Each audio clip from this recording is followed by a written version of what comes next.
All right, and start recording in three, two, and one. And welcome back to the Reserve Squad Midweek Show, a soccer podcast covering all things happening in the EPL from a bench perspective. I'm your host, Ben, and we have been away for a bit, so we will recap since I last left off, which will include a little of the FA Cup. Not really going to speak a lot about that. I will try to basically spend most of my time on the Arsenal and Real Madrid game, just kind of going over a little bit what happened there. It was a little bit of a surprise, to be honest. Now that said, I was feeling Arsenal would have a pretty good shot, but I said that when I thought they would have their full back line back there.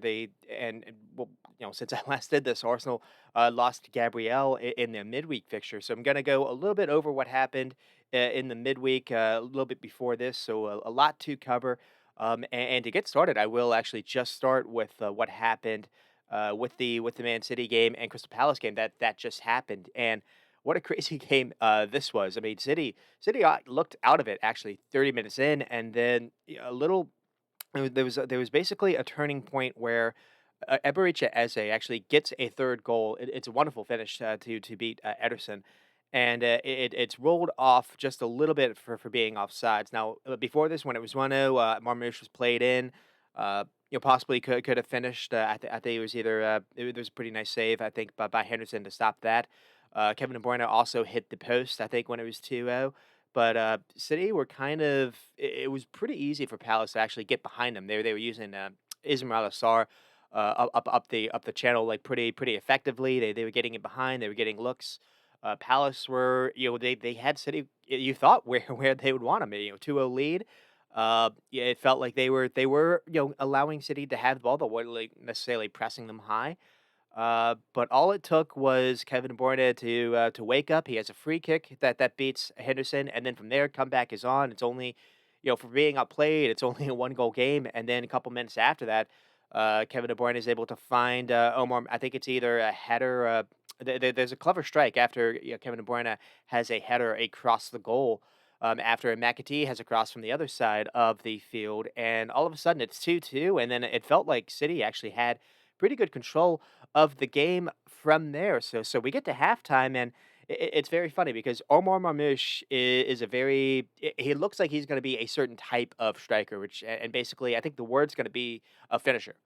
For him, not necessarily a hold up guy, a number nine, not necessarily someone you look to maybe link things up or to uh, you know, uh, get on the end of an actual cross as far as aerial, uh, which makes sense.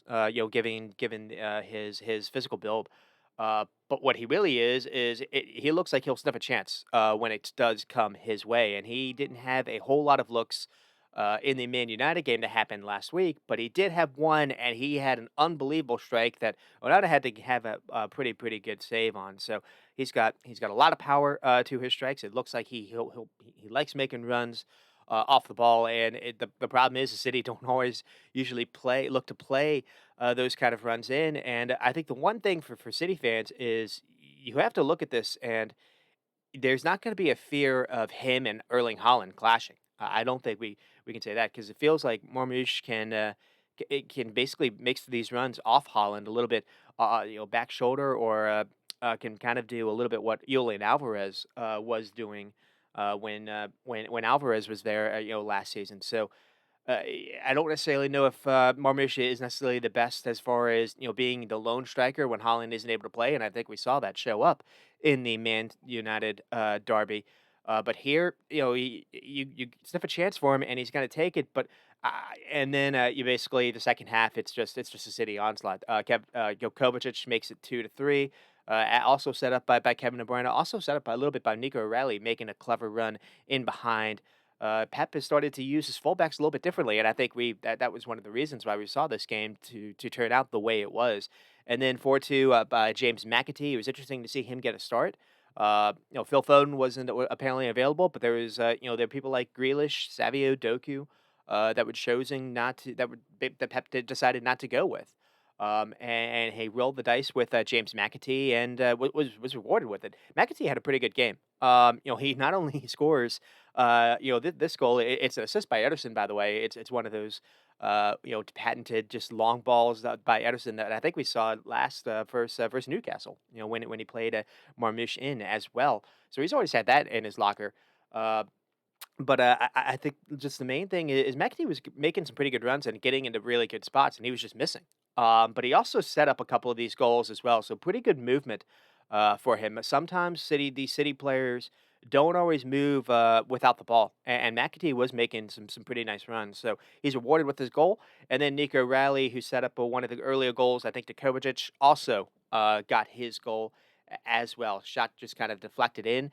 And since I last kind of did a podcast, I haven't spoken about Nico O'Reilly, and he came on the second half of Bournemouth in that FA Cup game and kind of turned the tide around. And he's not. I don't necessarily know if it's a long term outlook because again versus Man United he wasn't. He was kind of held up a little bit, but it does feel, he offers them something that they haven't had with Gvardiol, this season. Someone that actually looks to make bombing runs ahead of the ball or it basically up the touchline. And I think the other thing to talk about this game is on the other side was Rico Lewis. It wasn't Mateus Nunes.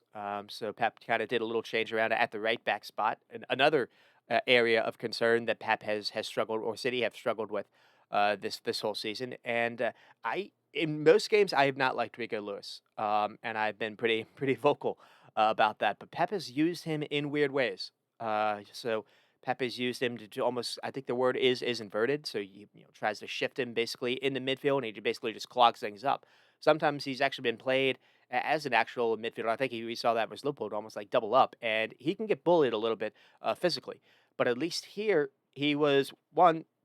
It was interesting to put him on basically Eberechi Eze, and Eze was getting the better of him in the beginning. But the main thing is throughout the whole game, he did not shift to come inside. He was staying out wide to always be an option at the very least. And so what that did is Palace had to have someone to at least cover that because when City have the ball, their whole thing is just finding an extra man no matter where it is. And in so many of these games, Pep has not really had a whole lot of width, and it's been pretty easy to just kind of let the wide channels just to kind of go unmarked and just kind of clog things in the middle. And what that was doing is now Palace have to have someone out there, and now this is when Nico Gonzalez and Kovacic and Gundogan and Kevin De Bruyne that basically was playing a false nine in this game, kind of ships into midfield as well. And you still have, a number of options in midfield for City to kind of play off with. And it became a city of old, almost, in a sense. Uh, Crystal Palace had basically were hit by an avalanche a little bit. They started off the game really well, and you just wouldn't have expected, after the first 25 minutes to go, you wouldn't have expected it to basically end like this. So Pep kind of gets a little of his mojo back, and this was a big game for Man City. They came into this, I think either tied for fifth or maybe even tied for sixth. So Champions League it was starting to be a little bit of a doubt. And the other thing that's kind of funny about this is this could possibly be we could see a rematch of these two teams in the FA Cup final as both are still alive in the FA Cup. I think Palace has Aston Villa and maybe City have Forest. But this is Pep probably is going to prioritize top four or top five for Champions League. You imagine they're probably going to get it, uh, but it did feel things were wobbly a little bit there. They haven't because of what happened in the Bournemouth game, and I will get around to the FA Cup a little bit here. You're not going to have Holland a little bit for a while, and we've seen a couple of games now where Omar Marmoush is not going to replace Erling Haaland. He's just not that kind of striker. He's not that kind of number nine. And it was interesting to see here. Pep got one look at him versus Man United, and he was kind of, I think, in my opinion, he was almost bullied a little bit by the physicalness of Harry Maguire. Weirdly enough, and Pep saw this isn't really going to work. So it was very interesting to see Kevin De Bruyne almost played it through the middle, almost in this false nine instead, and Marmoush was kind of a little bit more kind of on the inside left. And you can do that where it doesn't hurt you because of the width was being provided by Nico O'Reilly, the fullback. Pep finally getting his fullbacks up high and basically keeping the width allows those kind of centrally kind of inside a inverted I guess players to really work to really drive half space players I guess we can say to really live and thrive in those kind of areas. And this was a very good second half for Man City, and they needed this. They needed something like this, just kind of pick their spirits up. The other thing to talk about is Kevin De Bruyne is the absolute star of the show. Not just the free kick, sets up the second goal. Uh, had a say or had some kind of input in a couple of the other goals in the second half as well, and he was just ticking things. He making everything coming along. And the reason that I'm speaking about him is since I last did a podcast, he's announced that this will be his last season. And it's some things have come out with the club that it's not really on his it's not him that's deciding to move on. It almost feels like the club is and you can see maybe his legs are a little bit gone. You don't necessarily know if he can play, week to week, necessarily. But man, he is a talent, and if the idea cannot, in my opinion, cannot just be plug in Phil Foden to be your Kevin De Bruyne going forward. It just doesn't feel like Foden has that in his game. Foden has the final end product as far as getting the final shot off. He's very good at doing that. But just the overall understanding of just being a very creative midfielder. I don't feel like Foden has, but to be fair, I don't feel like a whole lot of really anyone anyone in real football outside of maybe weirdly enough Bruno Fernandes has what Kevin De Bruyne has as far as an just finding an eye to pick out a chance out of nothing with an unbelievable through ball or unbelievable vision. Just he's always been there to provide you with run support.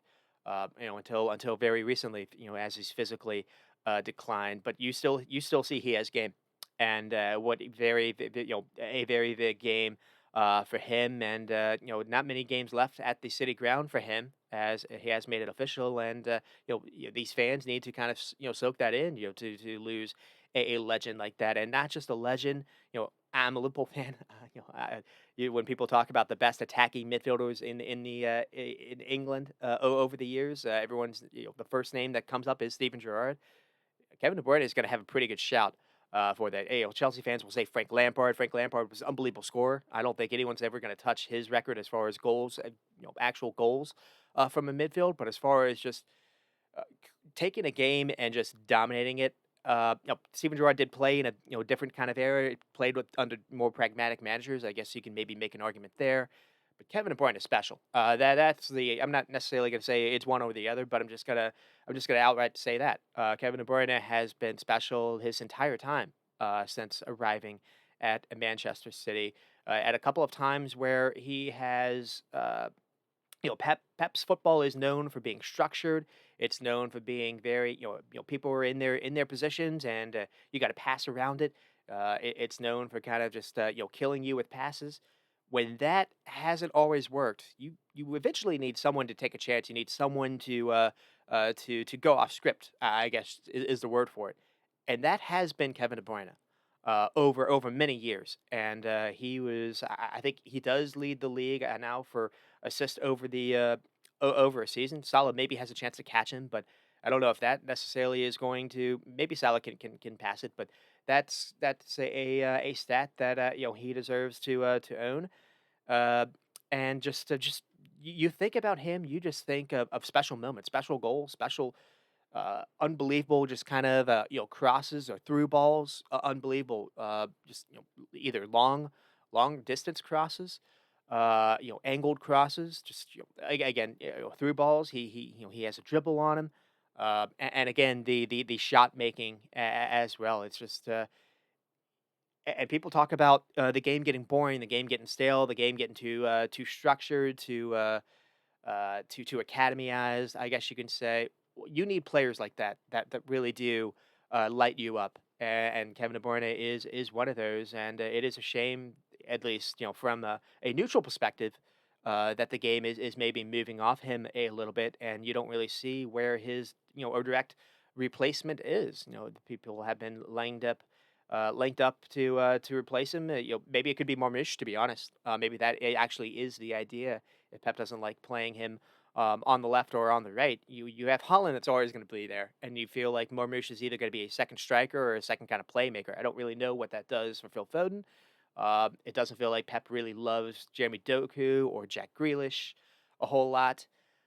So it's not gonna be easy for Man City to move off him, and you see it here. Man City have not been Man City really the entire year, but this is a game they came in, they had to have it. They're losing down 2 goals. It could have been even more after Eze put something in to make it 3-0, and it was only chalked off for a very minimal offsides.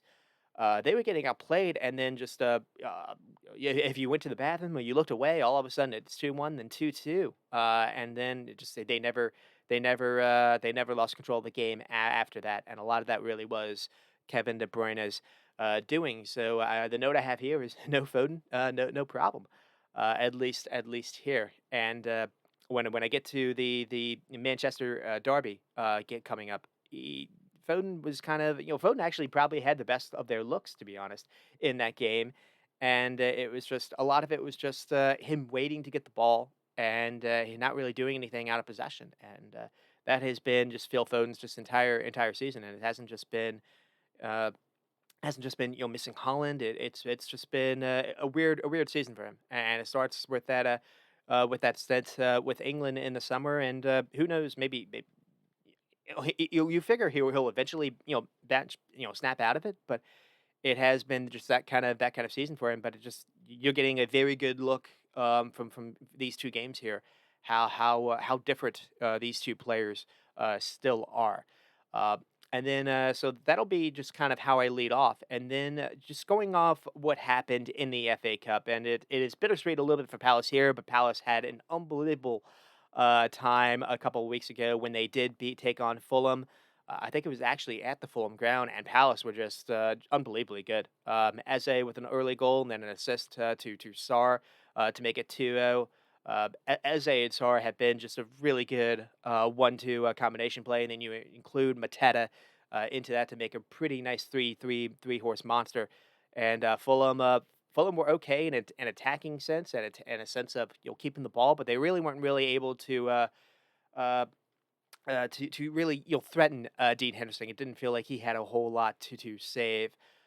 So Palace do it's bittersweet a little bit here, but they do have an FA Cup semifinal. They do have a game at Wembley.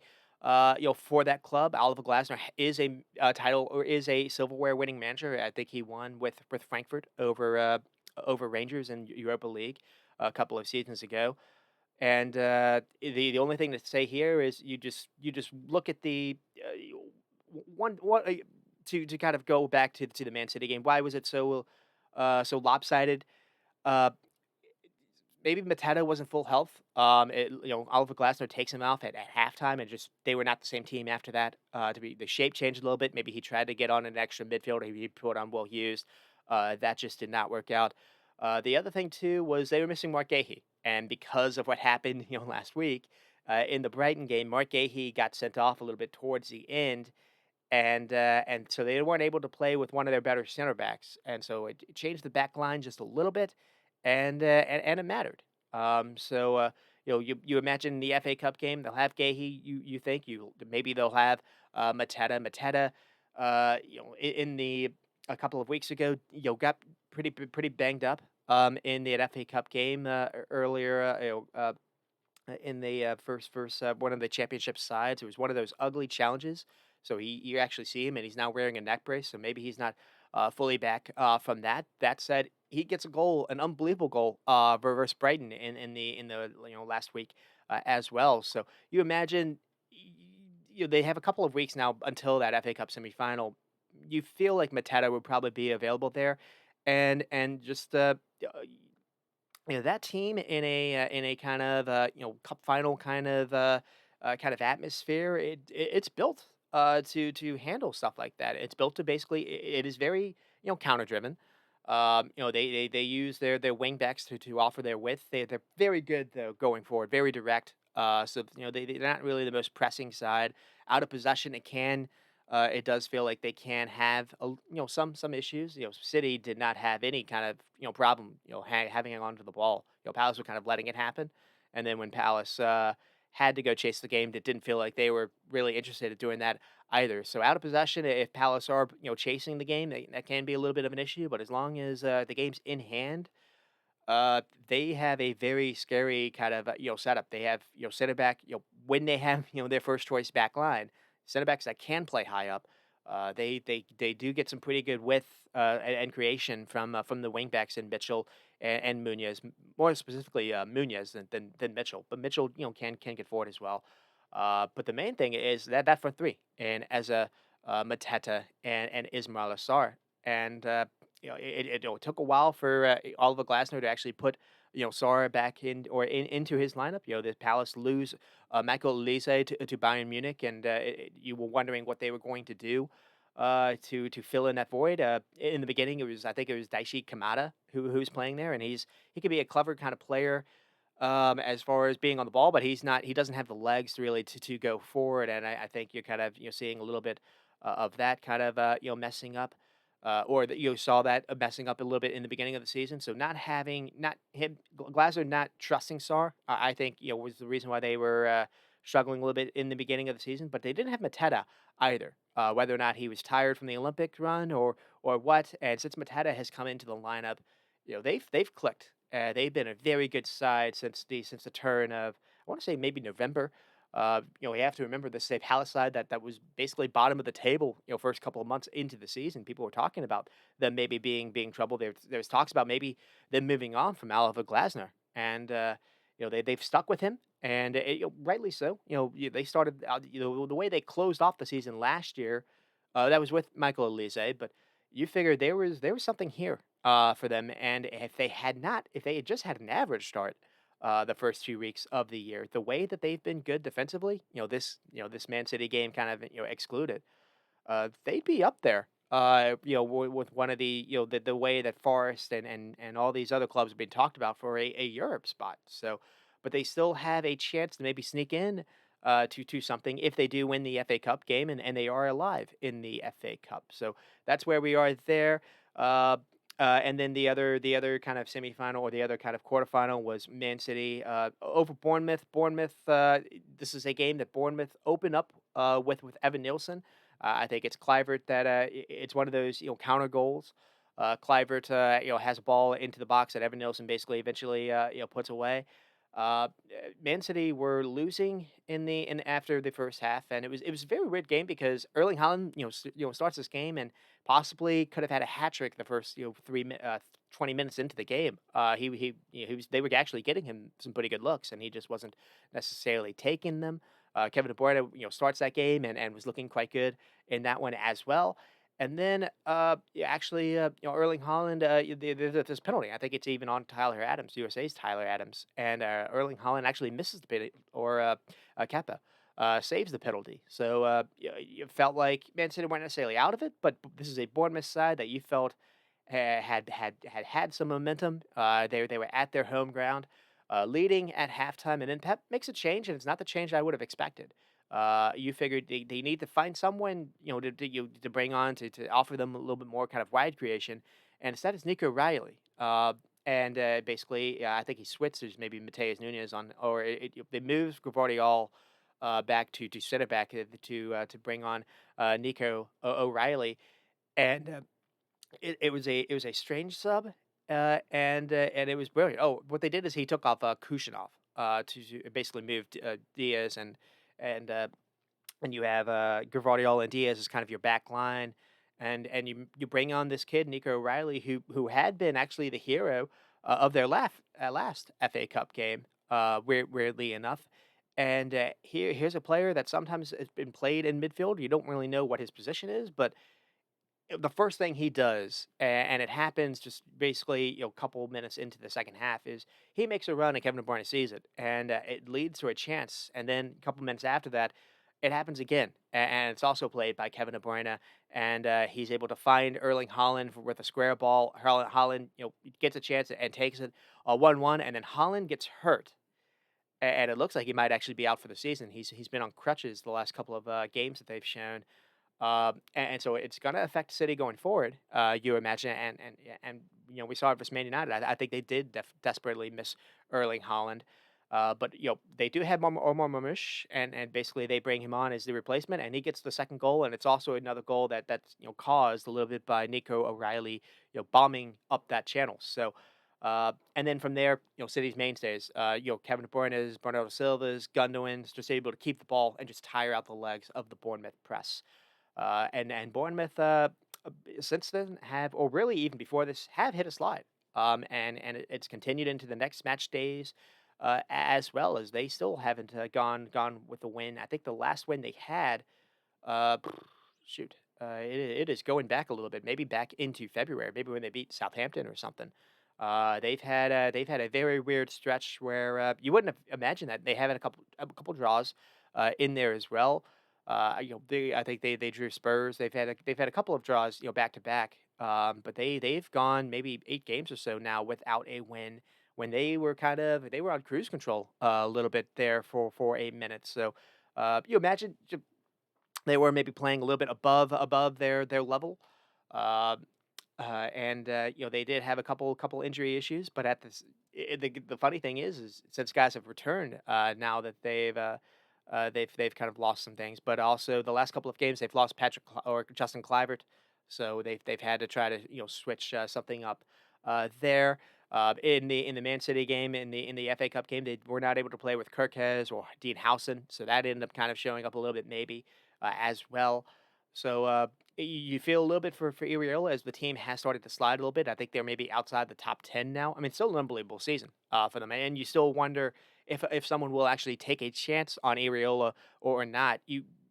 I probably still would, be simply because you imagine with better players, he would be able to get more out of it because the out of the out of shape possession structure or the out of possession structure and the ideas to go forward. They're very attack minded. It's very good. It's all a positive.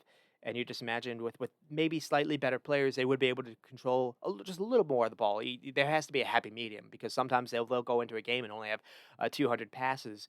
And the problem is when you're in intense pressing side is you don't have a lot of the ball. You're doing a whole lot of running without the ball, and you're wasting your energy a little bit that way. But a couple of these, they've been missing some chances where they've been outplaying teams, and it hasn't necessarily worked. And probably the biggest kind of shock to that happened in the midweek, and that was to Ipswich. So we'll get started with what happened in the midweek. And again, I'm not going to go over necessarily everything because I do want to cover what happened in the Champions League as well.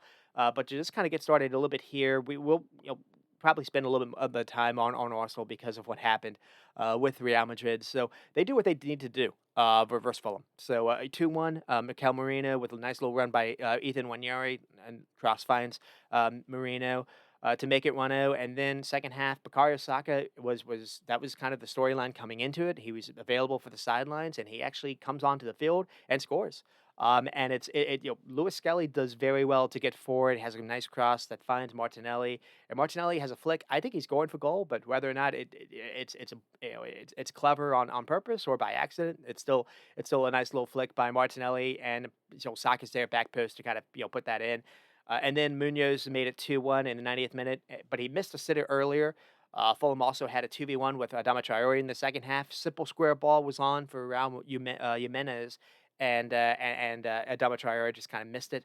So Fulham weren't necessarily out of it, but they were asleep for most of this game. That was kind of the story. That was kind of the note I had a little bit here. Once they went down 2-0, then they woke up and then they started playing a little bit. But you just would have liked because they started this game playing with a very very deep back five, and it wasn't like a back three with the wing backs getting forward. It was a very very deep back five. They did not.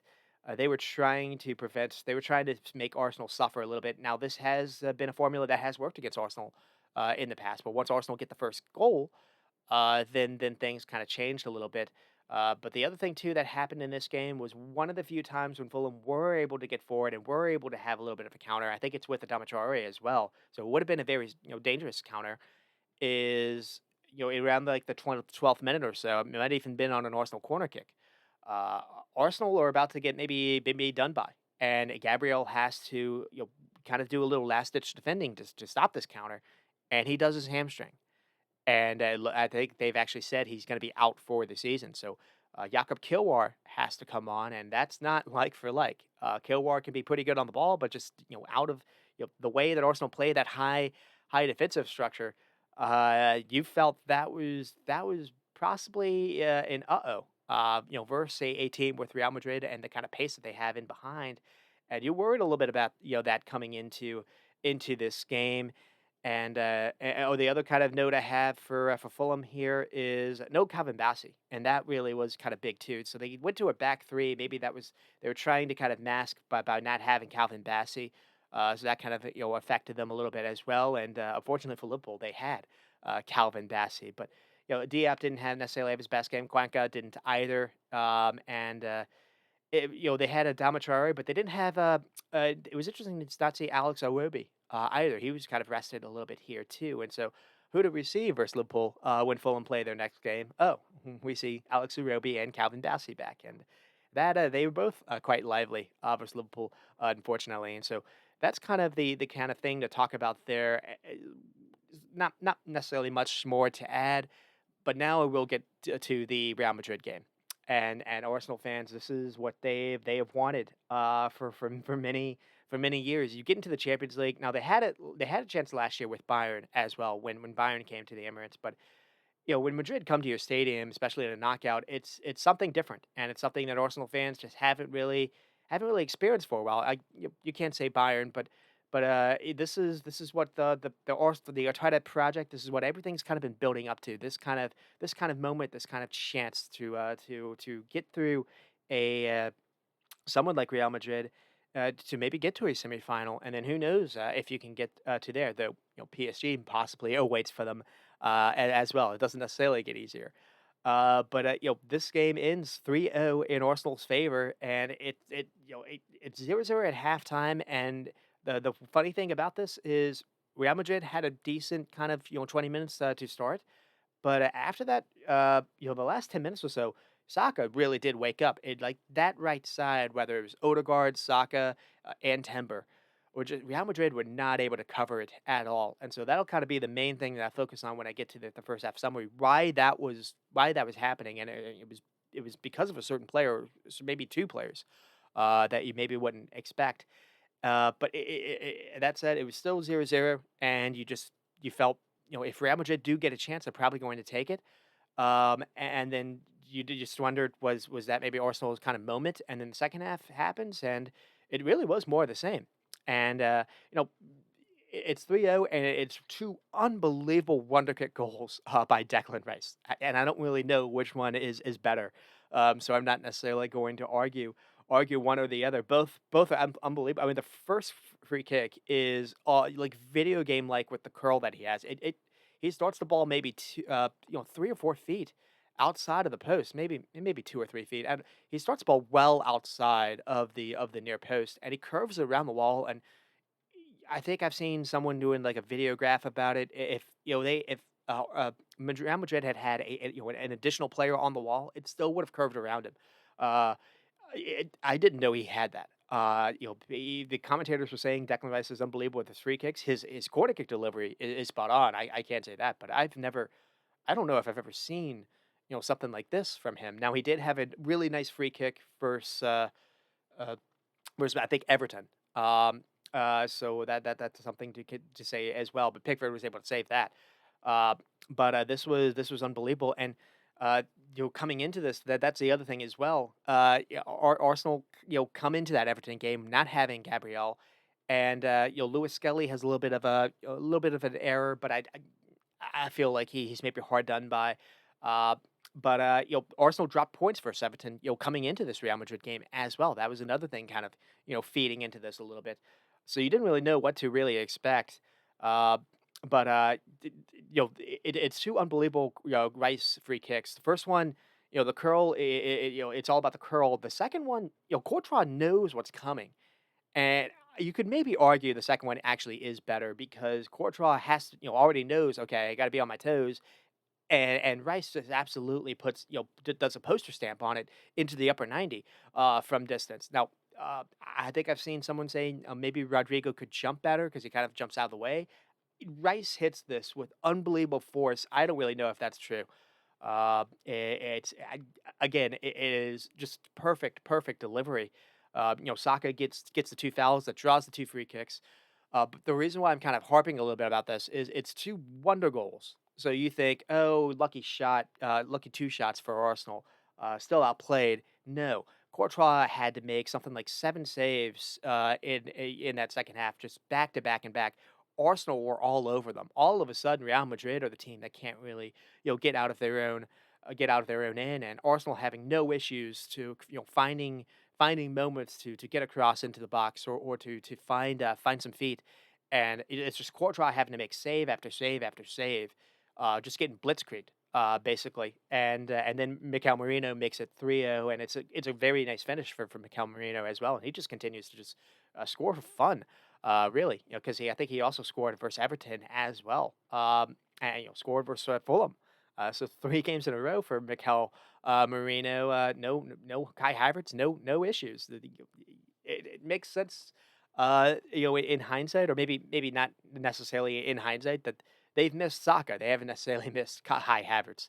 Uh, but Arsenal are relatively healthy. Now that said, they don't have Gabriel back there, and maybe it's not going to affect matter versus Real Madrid. I still think Real Madrid could cause some trouble at the Bernabeu. Uh, because there were moments in that first half where Arsenal were a little sloppy, and I think Jakub Kielwar was kind of the main culprit. Where if Vinny is on a little bit, if Vinny puts a better ball for Mbappe, he's going to be in on goal, and that happened a couple of times. Mbappe was in on goal actually maybe 3 or 4 times in that game, and just his finishing kind of let him down. But on a different day, who this tie isn't necessarily done and dusted yet. Now that said, they're going to have to completely rethink. Ancelotti's going to have to completely rethink what he did, and so I'll spend a little time on that as well. So it's the first half summary. Again, Madrid have some moments here with Mbappe, where he's either usually sometimes he's offsides. I think actually he does maybe put something in the net, or basically, was in on goal, and then maybe Raya had to make a save. But Mbappe was as dangerous as you probably would have expected. Saliba had to be on his toes, and there was one moment where Jude plays him in. I think Saliba actually comes out to charge, and Arsenal lose the ball, and Jude plays slips Mbappe in, and he is in on goal, and he's just not able to. He's either offsides or he's not able to have the finish. Well, Saka misplaced the pass here, and Vinny's on his bike is free, and Mbappe is maybe open as well. And then that cross is cut out by Kielwar, or the cross maybe gets past Kielwar, but doesn't get past Saliba. So that was a moment as well. But so Vinny wasn't necessarily on. Mbappe was getting moments, but he wasn't. It wasn't necessarily coming off. But the real kind of a no show was Rodrigo, and that was the one I was kind of thinking that could maybe be the X factor, and he was the X factor in the opposite direction, because I thought Calafiore or whoever playing on the left back was going to be an issue, and Miles Lewis Skelly plays, and I have not been someone that has given him the props that he probably has deserved. He gets the starts for England in the international break as well, and gets a goal for England as well. And I was just thinking it's too early for this kid to all of get senior call ups for England and Arsenal, and he has had some moments where he has made some mistakes, but he was absolutely on it, and he shut Rodrigo completely out. And the kind of the main thing to talk about is how they played him was not what I would have expected as well. Now, maybe I shouldn't necessarily say that. But uh, I'll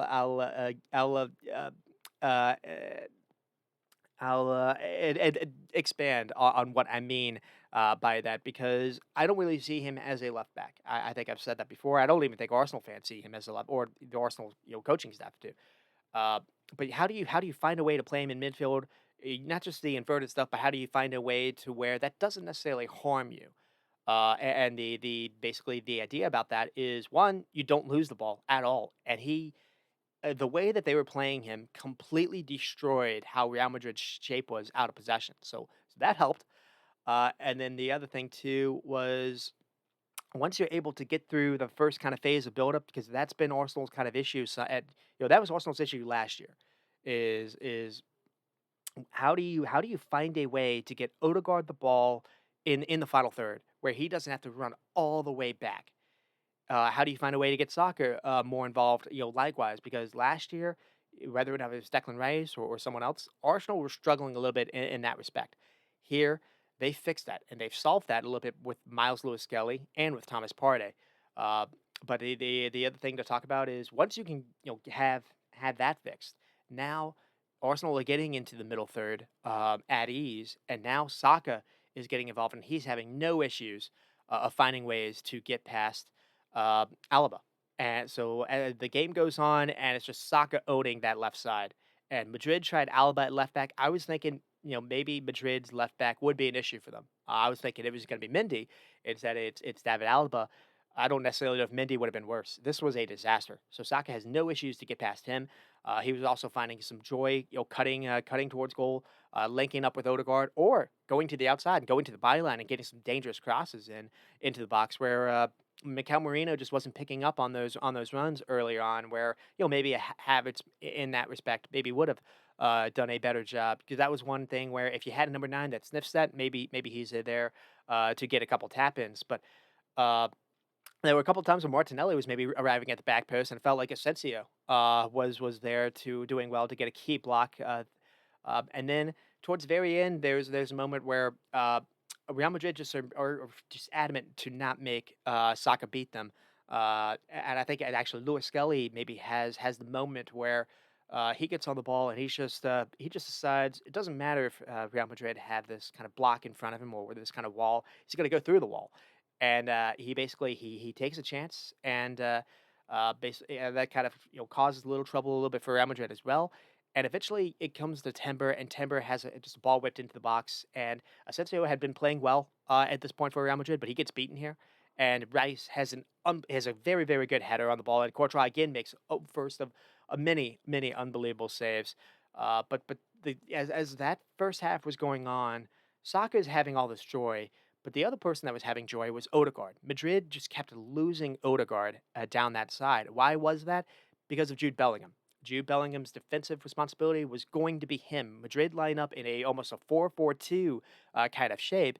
And as the game was going on, Bellingham wasn't seeing a lot of the ball, and so what Bellingham was doing is he was drifting more towards kind of the central of the field. You felt maybe the idea was kind of double up a little bit to help Alba, but Bellingham was not doing that, and all that was happening was Odegaard noticed all he has to do is go out wide to kind of to be an option to receive the ball, and Madrid were just being done by that move every single time. So again, the first 25 minutes did go Madrid's way after some sloppy turnovers, but once Arsenal stopped turning the ball over, Madrid just could not do anything. And then we get to the second half. Not much changes. Arsenal's dominance just gets more pronounced. The first moment again, Rice makes a great run behind Martinelli. He gets slipped into the box, cross is blocked, but again Madrid a little bit caught out. But this is very good by Declan Rice. The note I had here is I was going to talk about Declan Rice even before the two free kick goals, because uh, you saw it I think versus Man United a couple of weeks ago. Arsenal are using Declan Rice different now. Why? Now, I I don't necessarily know if it's Lewis Skelly or not. I'm starting to think maybe it is. Arsenal are finding a way to use Thomas Partey and Lewis Skelly a little bit more in the early part of the build-up, and they're playing Declan Rice further upfield. But they're not just playing further upfield. Rice is slowly starting to learn how to play without the ball, how to make these runs into channels, how to be basically an extra man, and how to make how to make box crashing runs. Essentially, this is what they've been missing with Granit Xhaka. And I know I'm not going to say Declan Rice is the same kind of player as Xhaka, but this is a different. This is we're seeing a Declan Rice for the last couple of weeks now, uh, uh, advance. And I can double down on that now with the free kick goals and the technique there as well. But I was very critical last season because I did not like the way that they were using him I almost feel like uh, he's been almost misprofiled as this kind of a Rodri like number six where single pivot that he can just man a midfield by himself out of possession. That yes, you can say that he still has that motor to him, but on the ball, he's not necessarily going to lose it. So he is comfortable on it, but he's not. He doesn't make these line splitters. But now you found a way. You don't. It doesn't matter. Now you find a way to kind of not have that, not have that being a problem to him, and now you're finding him really excel. And I do think Lewis Skelly, coming in and having I think you're getting an also with a different Declan Rice, and I think Lewis Skelly has a little bit of of that kind of praise, that kind of reason as well. I think we saw it a little bit versus Man City. Maybe even the first time we really saw it, where Declan Rice, being further advanced, not only to help when it comes to pressing because he's an unbelievable presser as well. He's always had that motor on him, but now we're starting to see him be a little bit more kind of a threat in the final third. We saw it versus Man United. We saw it, again with Man City. I think actually he leads to one of the maybe the third goals. He has an unbelievable nice little through ball to find Odegaard. And here he's just making these clever runs into the box. And what that's doing is now, uh, Real Madrid were not able to really cope with that. You've got someone like Luka Modric that's playing in midfield here. He's not able to follow that run with Declan Rice. And if he tries to, someone else is going to have a free run to drive in towards the back line. Asensio had to deal with Rice. He had to deal with Martinelli. Valverde had to deal with, Martinelli was always keeping out wide with the width, and the way that Lewis Skelly and Declan Rice were kind of, it was giving them triangles in a different way that we normally see from the right. Normally, Arsenal's left side doesn't have the same kind of fear factor that the right side does. This time it did, and they haven't. Another reason why we maybe haven't seen this a whole lot is we haven't seen a whole lot of Martinelli since maybe February. It's easy to kind of forget about him, but he was injured for a little of the stretch too when they were dropping some points. And Trossard has scores versus Everton in the midweek or in the Saturday game. But here, uh, Martinelli is a different kind of player. Sometimes he can be a little bit predictable, though, and so that's why you have someone that's going to make these runs in different areas. That changes a little bit how Martinelli can kind of get a little bit more kind of joy a little bit as well. And Martinelli was doing a very good job to get the ball and to get past Valverde and to get into pretty dangerous areas. And that was another moment where, again, uh, Courtois had to really be on his toes. So there's a brief kind of one of the note I have here is there's a brief moment where Madrid have maybe Rudiger kind of slips a ball in Bellingham advance. This is the one moment there that Madrid basically had before it's an onslaught. So to speak about this, there's a moment where Madrid, I think Rudiger slips a ball into Bellingham. Bellingham has a nice little touch into Mbappe. Again, plays Mbappe in, and just like the first half, Mbappe, it's from the tight angle, but he doesn't necessarily he's not able to even test David Raya. But the thing I was noticing here is once Mbappe gets the ball, there's no one. There's Vinny or Rodrigo are nowhere in the box for even a square pass for any kind of option. So Mbappe's got to do it all. Bellingham had two kind of really clever kind of through balls, and then from that point on was kind of nowhere. So I think Ancelotti is going to have to change this up a little bit because that was the one moment that Madrid had, and then after that it was really nothing. All the chances start to go Arsenal's way. Saka gets on the ball, starts basically walking it towards Madrid's goal, just kind of dragging Alaba for a stroll. He's eventually fouled, and that's when the first free kick happens for Declan Rice. And again, I can't say enough about how unbelievably good that was. Um, and then from there, you thought, oh, maybe Madrid will have a response, and no, Arsenal's movement just continues to just take over the game. There's the thing that's funny or that's really interesting as well is, Thomas Partey or someone has the ball, maybe Saliba, someone has the ball early in possession, and the way that the camera pans out, you see movement like we haven't always seen from them. No one's standing around. Mikel Marino is coming into midfield now. You have Rice moving, Odegaard constantly moving. Not everyone is just standing in like quicksand, just because that when you're just standing in a position, it's really easy to mark that. When you've got constantly, whether or not it's back and forth or side to side, uh, that's really hard to stay structured and stick with, and Arsenal were just giving Madrid fits. And once the gaps were opening, you had Arsenal players that were able to to find them with some clever through balls or some clever dribbles. Madrid can't even get near the ball to turn them over in the second half. And so as that was happening, then the chances really started to happen. Partey slips Rice into the box again. A clever little run by Rice here, starting to make some box crashing runs. I already talked about that. And Asensio, has clears the ball away. Has a late challenge. Asensio pretty much had as good of a game as maybe a Real Madrid player maybe could have had.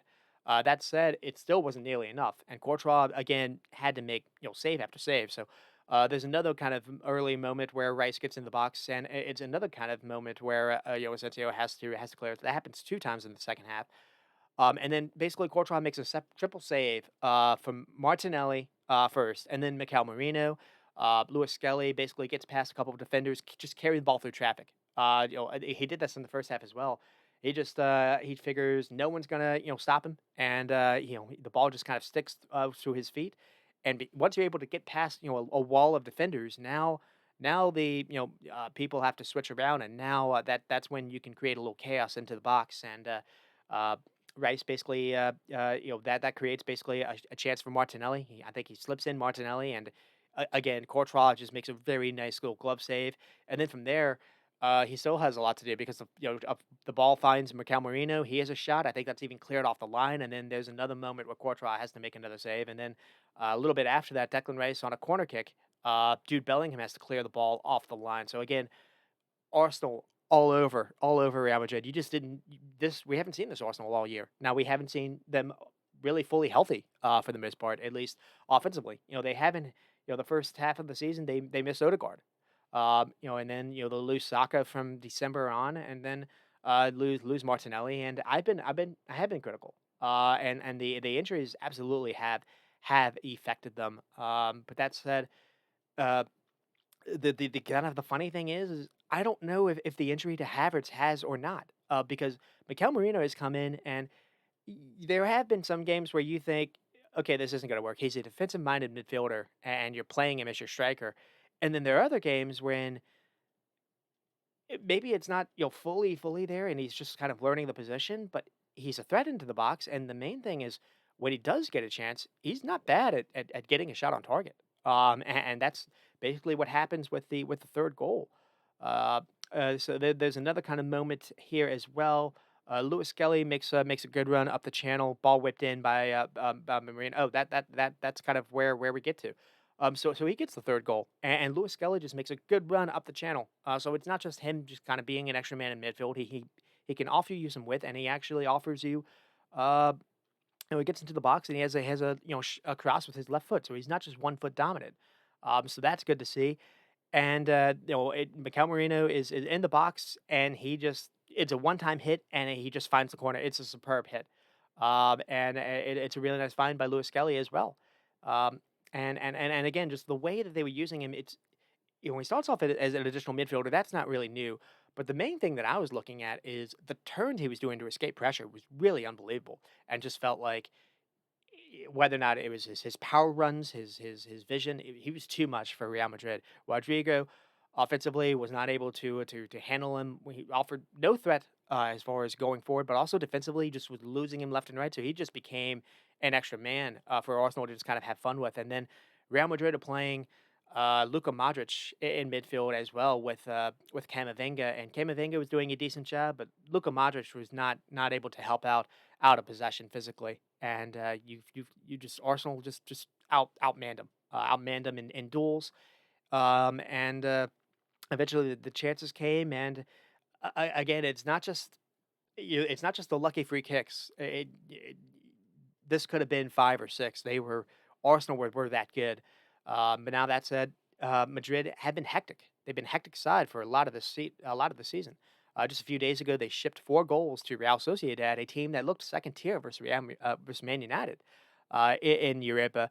Uh, but I think Ancelotti rolled the dice, and I think that was one of the reasons why this didn't work out either. We haven't seen David Alaba for a while now. I think he suffered an ACL, and it's taken a while for him to recover. Uh, him at left back did not work out. And the problem is also it's supposed to be a 4-4-2 kind of shape with Vinny and Mbappe kind of the main two, and then you have basically the four in midfield to kind of offer you some cover. I think the idea was to help out with maybe Luka Modric there as well, and Rodrigo was not really that great as being the fourth midfielder on his position, and Jude Bellingham wasn't either. And I think the way that they were playing Jude, it was hurting because he wasn't getting the ball much, and what he was doing is he was moving centrally to just kind of see a little bit more of the ball. And what that was doing is that was leaving a giant gap that Alaba had to cover, and basically Arsenal were just having fun with Timber. It was basically 3-on-3-on-1 with Timber, with Odegaard, and Zaka. And if they were not clashing at all. Arsenal, that kind of a three-man kind of team were doing a very good job to keep each other space, so they weren't all bunched together, but they were always kind of in a line. They always had options with each other, and Alaba just you know uh, just was not. A lot of it wasn't necessarily his fault because he didn't really have help. It's not really like Vinny was helping out defensively either. But I think the other thing too is going forward. Alaba wasn't able to offer anything going forward. He wasn't able to offer Vinny any kind of overlap support either. And Jude Bellingham was never really able to offer that either. So Vinny gets on the ball, and whether or not Timber is in possession or Saliba, Vinny's got a lot to do as well. So I just think the kind of shape didn't really work out for them. And Asensio has to make some 3 to 4 big stops and timing challenges in the box. So could have been an onslaught, and Courtois did as well. So I think Real Madrid were not good, and I think I've said this after the Barca beatdown. Alexander Arnold possibly joining this if he does isn't really going to fix this either. I think one thing I've been talking about is I've liked the Valverde change to right back. But the problem about that is you're missing what he offers you in midfield as far as the engine goes. So, and I don't think you can do Lucas Vasquez there. So they're missing. It's not the Real Madrid that we've seen the last couple of years. They're missing Tony Cruz. That's worth saying. But I think they're missing Carvajal. It's just someone that's an actual right back because now you can't get the best. You can't get the kind of the engine motor out of Fede Valverde because he's got to worry about playing left back or right back, and he's got to really worry about someone like Martinelli, trying to take him on. And Martinelli, this is again as good as he has looked in quite some time, as well. So Arsenal were healthy. Madrid maybe not necessarily as much. There wasn't too many available. Maybe he could have helped out a little bit, but I didn't think Camavinga wasn't bad. Modric wasn't terrible on the ball, but again, it's just Modric. The thing I'm thinking about is when Real Madrid played Man City, earlier on in the Champions League. The player that I came back to that I kept talking about and praising was Danny Ceballos, and they've Madrid have since lost him to pretty bad injury as well. And I think because Danny Ceballos can do what Modric does as far as being very clever on the ball, making everything tick, making everything just stay in place, finding a way to just keep the ball moving. Modric still has that. And so when Real Madrid had the ball, Modric was still kind of running things. But I think the issue to me was uh, when this, and we've seen Tony Cruz do this over the years as well. The way to really get the best out of these kind of players is to find a way to drop them so deep where they take up part of that back line. I think that's called like a deep lying kind of playmaker. And what we saw versus Man City was Mendy was going up and was almost being like a makeshift kind of winger. That was getting Vinny a little bit more kind of centrally, or that was giving Vinny basically someone to kind of play off, someone to always have an overlap kind of option. And the main thing was you saw Danny Ceballos kind of taking up that left back spot, and then he could kind of dictate things from deep as well. Toni Cruz has been very good over the years at doing that. Luka Modric could not do that in this game because of David Alaba just being stagnant. So Alaba being played was a risk, and it didn't work out. I think Vinny suffered from that. I think Modric possibly suffered from that as well. So I think you need to find a way to. Ancelotti got to find a way to address that. Maybe stick it with Mendy. Mendy hasn't had his best season either. Madrid fans don't really love him, but can't do worse than Alaba. I think there was just kind of a cascading effect a little bit there. But that said, I don't necessarily know how much the midfield or was that poor. I mean, they lost their duels, but it wasn't really like they were cut open. Arsenal beat them basically from out wide.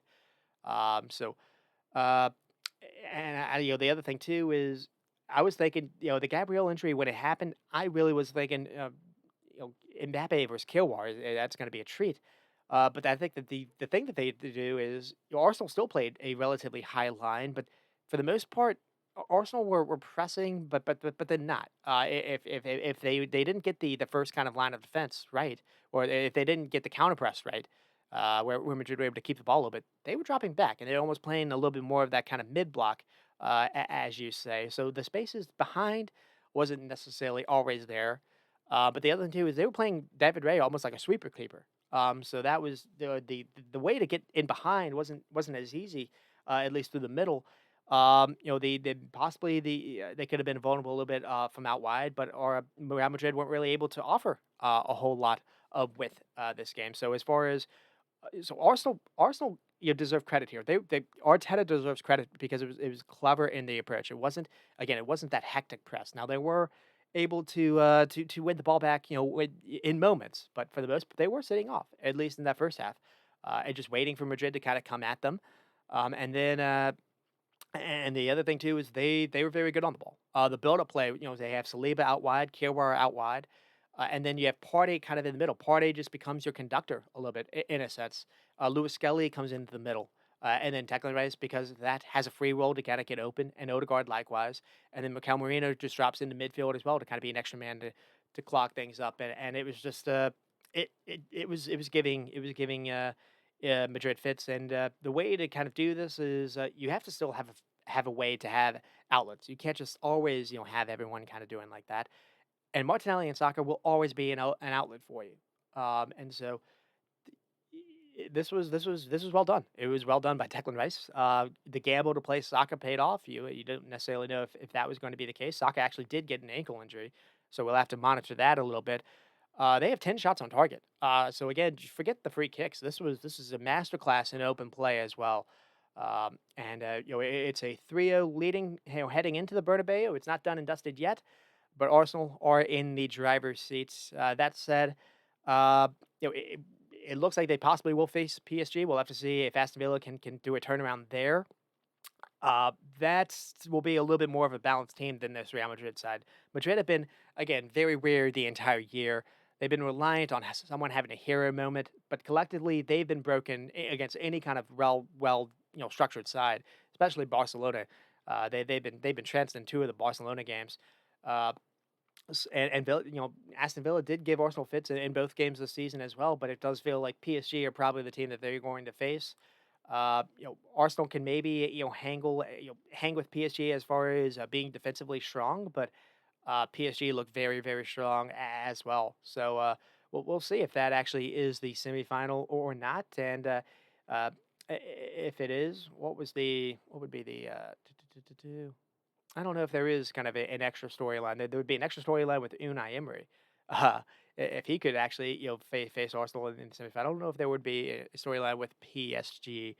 But anyways, that is where we are there. Uh, Not much to talk about with the Fulham game. So that's kind of just where we are. And then Liverpool, we get to Liverpool and let's see. Um,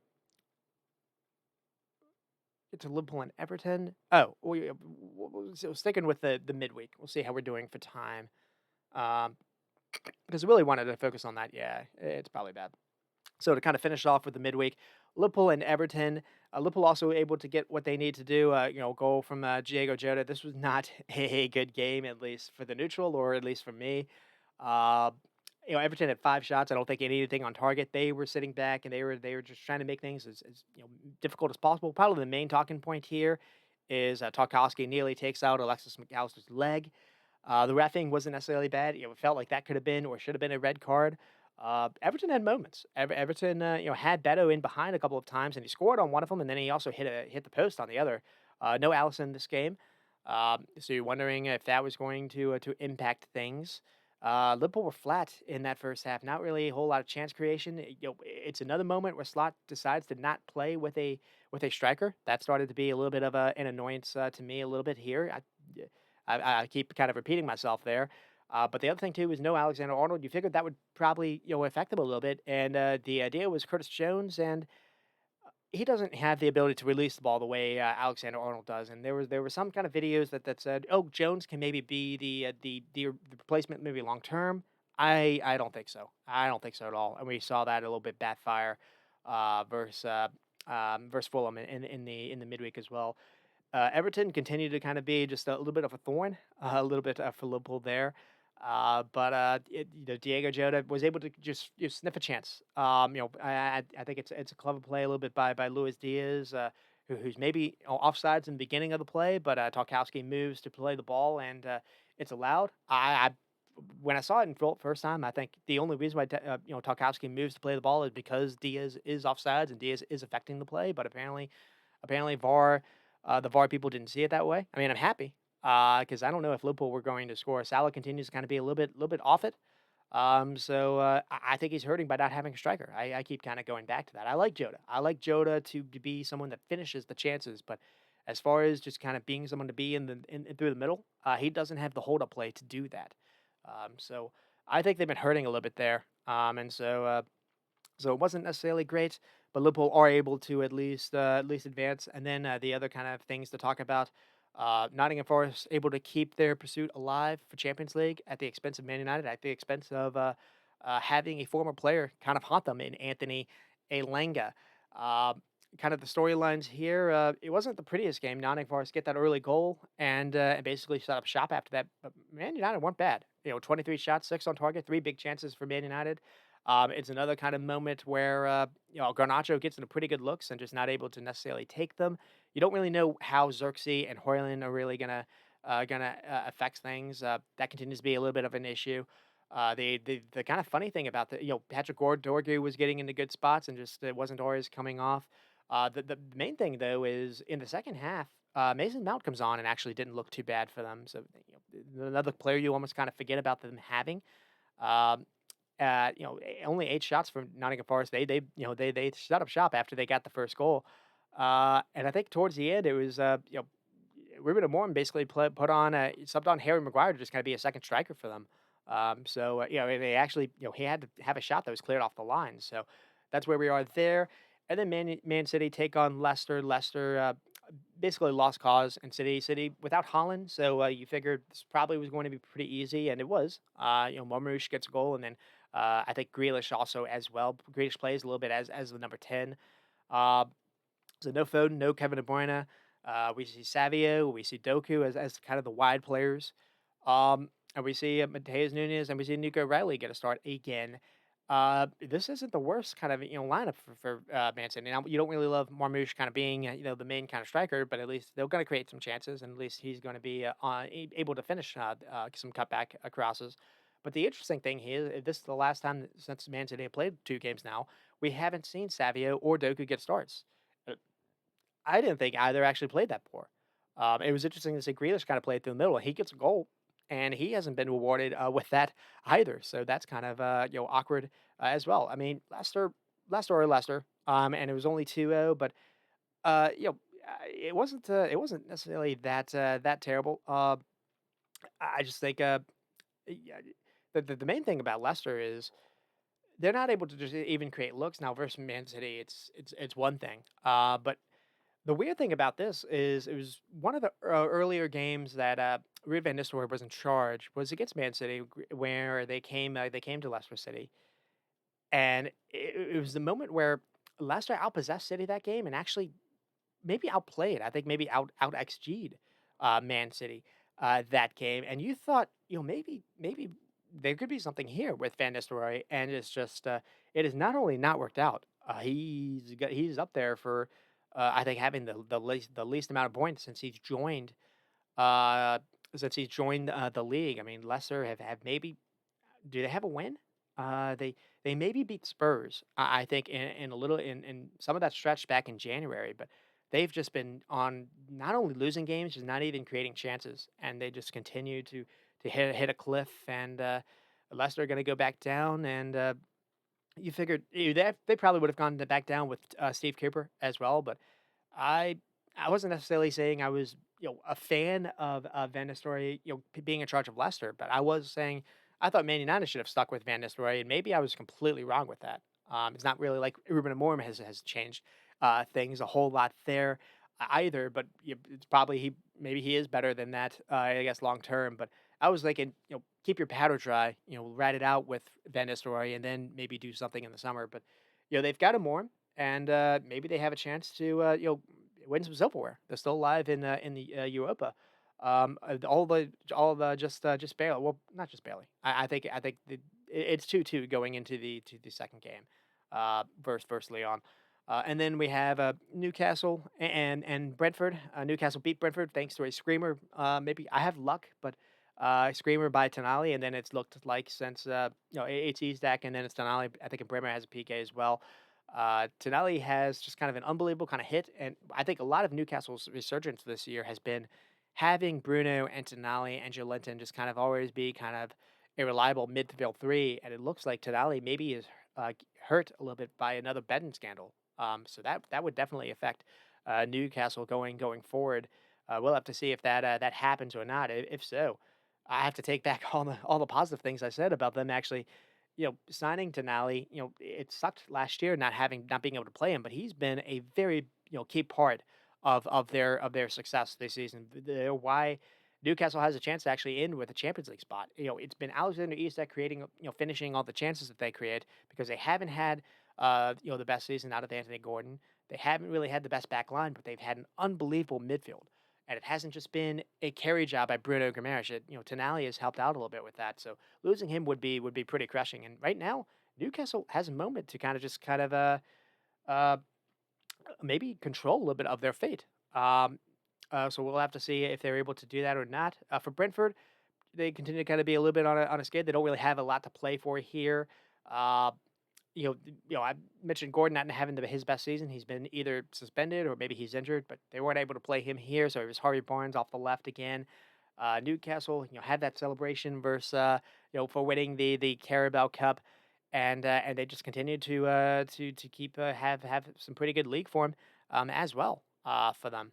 So and Brentford again just kind of continued to kind of be a little bit of a helter skelter kind of team, and uh, Yami gets the start, so Damsgaard rested. Damsgaard comes on. He actually maybe was the best player for them. So you understand maybe him getting a little bit rested, but and the other note I have is Vandenberg was back for them, back at right back. So interesting to see Coyote, who they brought in for loan. They haven't really seen him get much of a look. And then Brentford and Chelsea played on the weekend and had not a very entertaining game to say the least. But maybe a shock of the midweek was Bournemouth. Bournemouth back from that Manchester City loss, and again they just continue to kind of be a little bit on a just a stretch where they just can't stop the bleeding, and they lose to Ipswich. Broadhead and then Delap, and then Evan Nilsson made it a 2-1, and Bournemouth had the looks. They had 27 shots and 7 on target versus Ipswich 10-2. Three big chances though for Ipswich. I mean, Rory Delap is a monster. You imagine on a better team, he probably would have more of an output. But Bournemouth continue to kind of lose some things. Though Adam Smith back in the lineup, back at right back, it's not Cook anymore. I don't necessarily know if that's necessarily the cause. They played this game without Patrick Kluivert, and it's Alex Scott being played instead. Tyler Adams doesn't start this game. I think he comes on in the second half. Uh, missing Marcus Tavernier, someone that's a really good finisher for them as well. It's not just, and Semenyo's getting some pretty good looks, but not able to necessarily always finish as well. He's a kind of player that really does frustrate you because he gets in really good areas, but he doesn't always have the finishing product. But you know, Bournemouth continue to just kind of lose a little bit of their slide. And for Ipswich, coming into the weekend, it was only 6 points. They were 9 points off of Wolves. If they could beat Wolves in that head to head, it would only be, it would be that quote unquote 6 pointer. It would only be 6 points away from maybe catching them. And instead we saw the opposite. Wolves basically cemented their safety. So we'll get to that in the midweek or in the second half of the show. And then Aston Villa had Brighton. and basically stick Rashford on him. So Aston Villa win at 3-1 or 3-0. Brighton had some success though, with Matoma kind of making the runs behind and Dingra as well. And you figured that would play into PSG's strengths too, and it did, as we saw with the Aston Villa not having the best Champions League showing in against Paris. 3-1 I think is the score, and they've got a lot to do for their second tie. And then Southampton and Crystal Palace 1-1. Mateus Franca just wins a point late for Palace. Southampton almost comes back and gets a pretty big win. Not a ton to talk about there. Palace were kind of a weird kind of situation because they have the Mateta injury, and just he hasn't looked back to himself. But then we saw on the weekend he's back being fine. And then the last thing to talk about is Chelsea. Chelsea over Spurs 1-0. Enzo Fernandez. Not a ton to talk about here, but maybe for Chelsea's sake, it's getting Nicholas Jackson back, and he doesn't necessarily score for them, but he makes them better. He makes them more dangerous. He makes Cole Palmer more dangerous. Um, and then with Spurs is someone trying to get a little bit healthy again. They got Van de Ven and Romero back. No Pedro Porro, but Jet Spence isn't necessarily the worst right back. Missing Kulishevsky and maybe Brennan Johnson, like maybe the first choice guys, or maybe get in over Odegaard. Uh, Especially Kulishevsky. I think they're missing Kulishevsky. But also, I think the main thing is just we've started to see Archie Gray and Sarr and Basuma kind of phased out a little bit here. And just the kind of it's been a weird season for Spurs. Now that said, they said they are also alive in Europa, and maybe he can, Pochettino can end with some silverware as well. But uh, I don't really want to spend a ton of time on this. 11 shots versus 8 and 2. Chelsea were the better side. 4 big chances for Chelsea as well. I think actually Sarr comes on in the second half and actually does score, but it's offsides. But the thing to talk about there is Pochettino, cups his ear to kind of to shush his own kind of home supporters. I think there's starting to be bad blood, and there's talks that maybe he's not going to be able to survive the summer. I don't really know uh, who Tottenham would maybe try to move for. There's been talks of them trying to maybe go for the intercoach. That would be an absolute coup if they could do that. But being in 15th now, I don't really know how you can get someone that's alive in Champions League that does pretty well in Italian football. I don't know how you'd be able to pull that off, but that at least has been some of the talks I've seen. But there's been some bad blood, and before it's really unfortunate because there's been a lot of talks for a while now about the league or just the modern game being dull for fans, and you've got some teams that like to be that are so intense. And they put everything out of possession, and they kind of lose their legs by doing that. And you've got some teams that just want to kind of save their legs, and so what they do is they kill you with 800 passes. And then you've got you've got you're trying to find basically the perfect medium. And I think the Pochettino Spurs are closer than not to that perfect medium. A team that's very good on the ball, a team that when they start with the keeper, they do their early build up, but they're very good at creating chances from it. Uh, maybe it's not always the best. They still have maybe some issues a little bit as far as when they're going against a side that's not really pressing them, when they're in a little bit of a deep block. Son's not the player that he was last season, and they've been missing some of that outside creativity. But as far as as far as the approach goes, I feel like he's closer than not to having it right. They're also pretty good out of possession as well, very intense as well.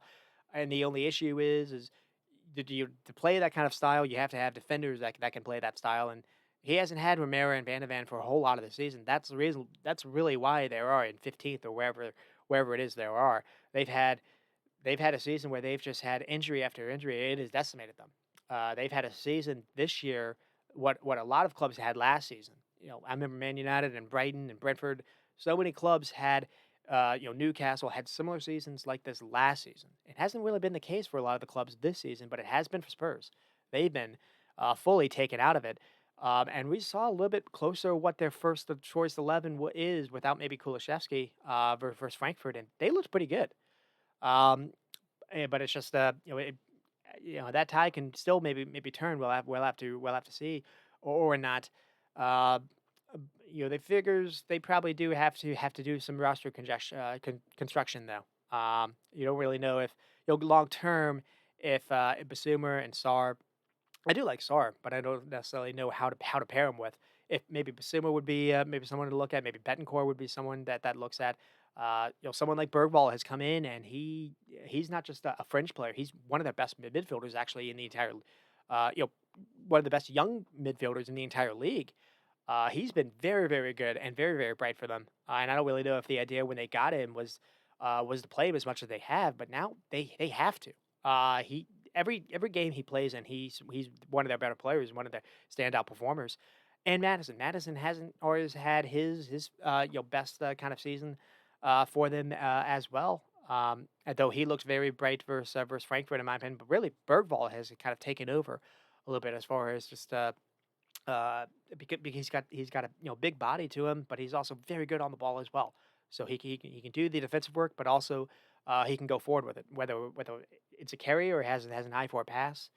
Um, so that's just kind of where we are with Spurs, and then getting to moving on to the weekend. See how we're doing for time. I am going a little bit fast, but I did want to get over what happened with Champions League and have it's not too bad actually. Only 20 minutes there, so we're in pretty good shape. So moving on with the weekend, we have Arsenal and Everton, and it is 1-1. Trossard gets first goal, and then Ndiaye with the PK. Lewis Skelly, I think it's just a Pickford long ball, and Arsenal I think first misjudged the first bounce. That's where they screw up, and then basically there's back and forth. There's a little shoving. I think by both players by Lewis Skelly and Jack Harrison. And again, I think both players are fouling each other. The other thing too is I think the first offense happens outside the box and then it just carries over, where Harrison eventually falls down. It's given as a penalty, and it's one of those where it's not enough to overturn the ref's decision. It's not a ref mistake. I think they need to reword that. I think they need to go back in the summertime and to fix that because VAR should not be about making sure the feelings of the on-field ref aren't hurt because that it feels like that really is like you don't want to damage their ego essentially. Uh, because it's a massive call in this point. Arsenal, for the most part, have it's not really like Everton were really that threatening, and then all of a sudden they find a way to get back into it. Um, uh, and I don't necessarily know how much it affects things. Arsenal drop points, but also Liverpool drop points as well. Liverpool actually lose. But here you were wondering, if Arsenal can win this, maybe win out. This kind of it felt like this kind of killed a little bit of their momentum, and then you didn't know how they were going to be feeling with Real Madrid. Now Real Madrid coming in to your stadium is going to make you pip up. But that said, the other thing too is Arsenal in that second half. Maybe they were complaining, but they woke up. They made Pickford work to keep that 1-1. Rice has a great free kick. Again, maybe foreshadowing a little bit what he can do. Pickford has a great save on Martinelli as well, and a great save on Trossard. So Saka also comes on in the second half. The second half, Arteta brings on basically his starting team. He brings on Martinelli, Saka, and Odegaard. I think he brings on Partey as well. So none of these players start. And then Tierney comes on and creates a couple chances as well. And the note I had here was maybe Lewis Skelly shouldn't be starting games. You've got like three or four like senior kind of left backs to maybe go with. But that note did not really age well because Lewis Skelly arguably was player of the match, in my opinion, versus Real Madrid. Because watching it for in real time, you're thinking of Saka, you're thinking of Odegaard, what he's doing. You're actually thinking of what Thomas Partey is doing a little bit as well. But the more that second half went, what Lewis Skelly was doing was completely destroying what Real Madrid and Rice gets the two goals, and Rice was doing very good with his runs as well. But Lewis Skelly was creating so much havoc. He was that X factor, I guess I can say. So again, I've been critical of him, so I'll give him his flowers. Absolutely. The other thing that was weird about this is we see Mikel Merino start, and he starts in midfield, and he didn't really have his best. It wasn't the best Arsenal game. I think the 14 shots, maybe 5 on target. A lot of that really was in the second half. Arsenal are always going to have the ball, especially for Everton. They're not really going to care if you have it or not. So possession doesn't really matter. It's what you do with it, how many touches you get in the final third, how many times you make a goalkeeper work, essentially. So, uh, it was a throwaway game. Arteta was 100% putting all his basket into the Real Madrid game, and I gotta say, it was the right call, especially when you get a performance like that. Benching so many of their starters, and then you get the result. But that said, uh, I don't really know if it was Liverpool players basically celebrated that they won the league that day. But as a Liverpool fan, I felt like that was probably the last straw for Arsenal, and you didn't know if that was going to have a carryover effect as well. But whether or not it does or not, Liverpool go on the next day and they lose to Fulham, and not only lose, they're outplayed. And McAllister actually gets the first goal, so it's an unbelievable strike by him. Liverpool win the second ball by Ryan Gravenberch, one of the few times that they're able to win second ball. And then McAllister just carries it past Sandberger and just has an unbelievable fire from outside the post, upper 90. And then Ryan Sessegnon after basically Liverpool are get caught basically doing a high press, and you have the four doing that, and they just once if you're not able to actually stop the first ball going in, I don't really understand why you're being so aggressive with having pressing with four. This early into the game when you have a one goal lead, maybe you could set off a little bit. I don't really know, but Fulham do a very good job to actually just kind of play through that, and they get rested by Incessant Young out wide.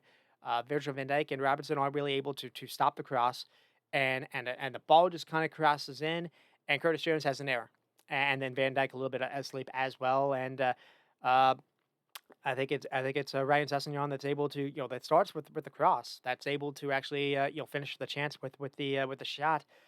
It's an error by Curtis Jones. It is what it is. That's not the biggest issue.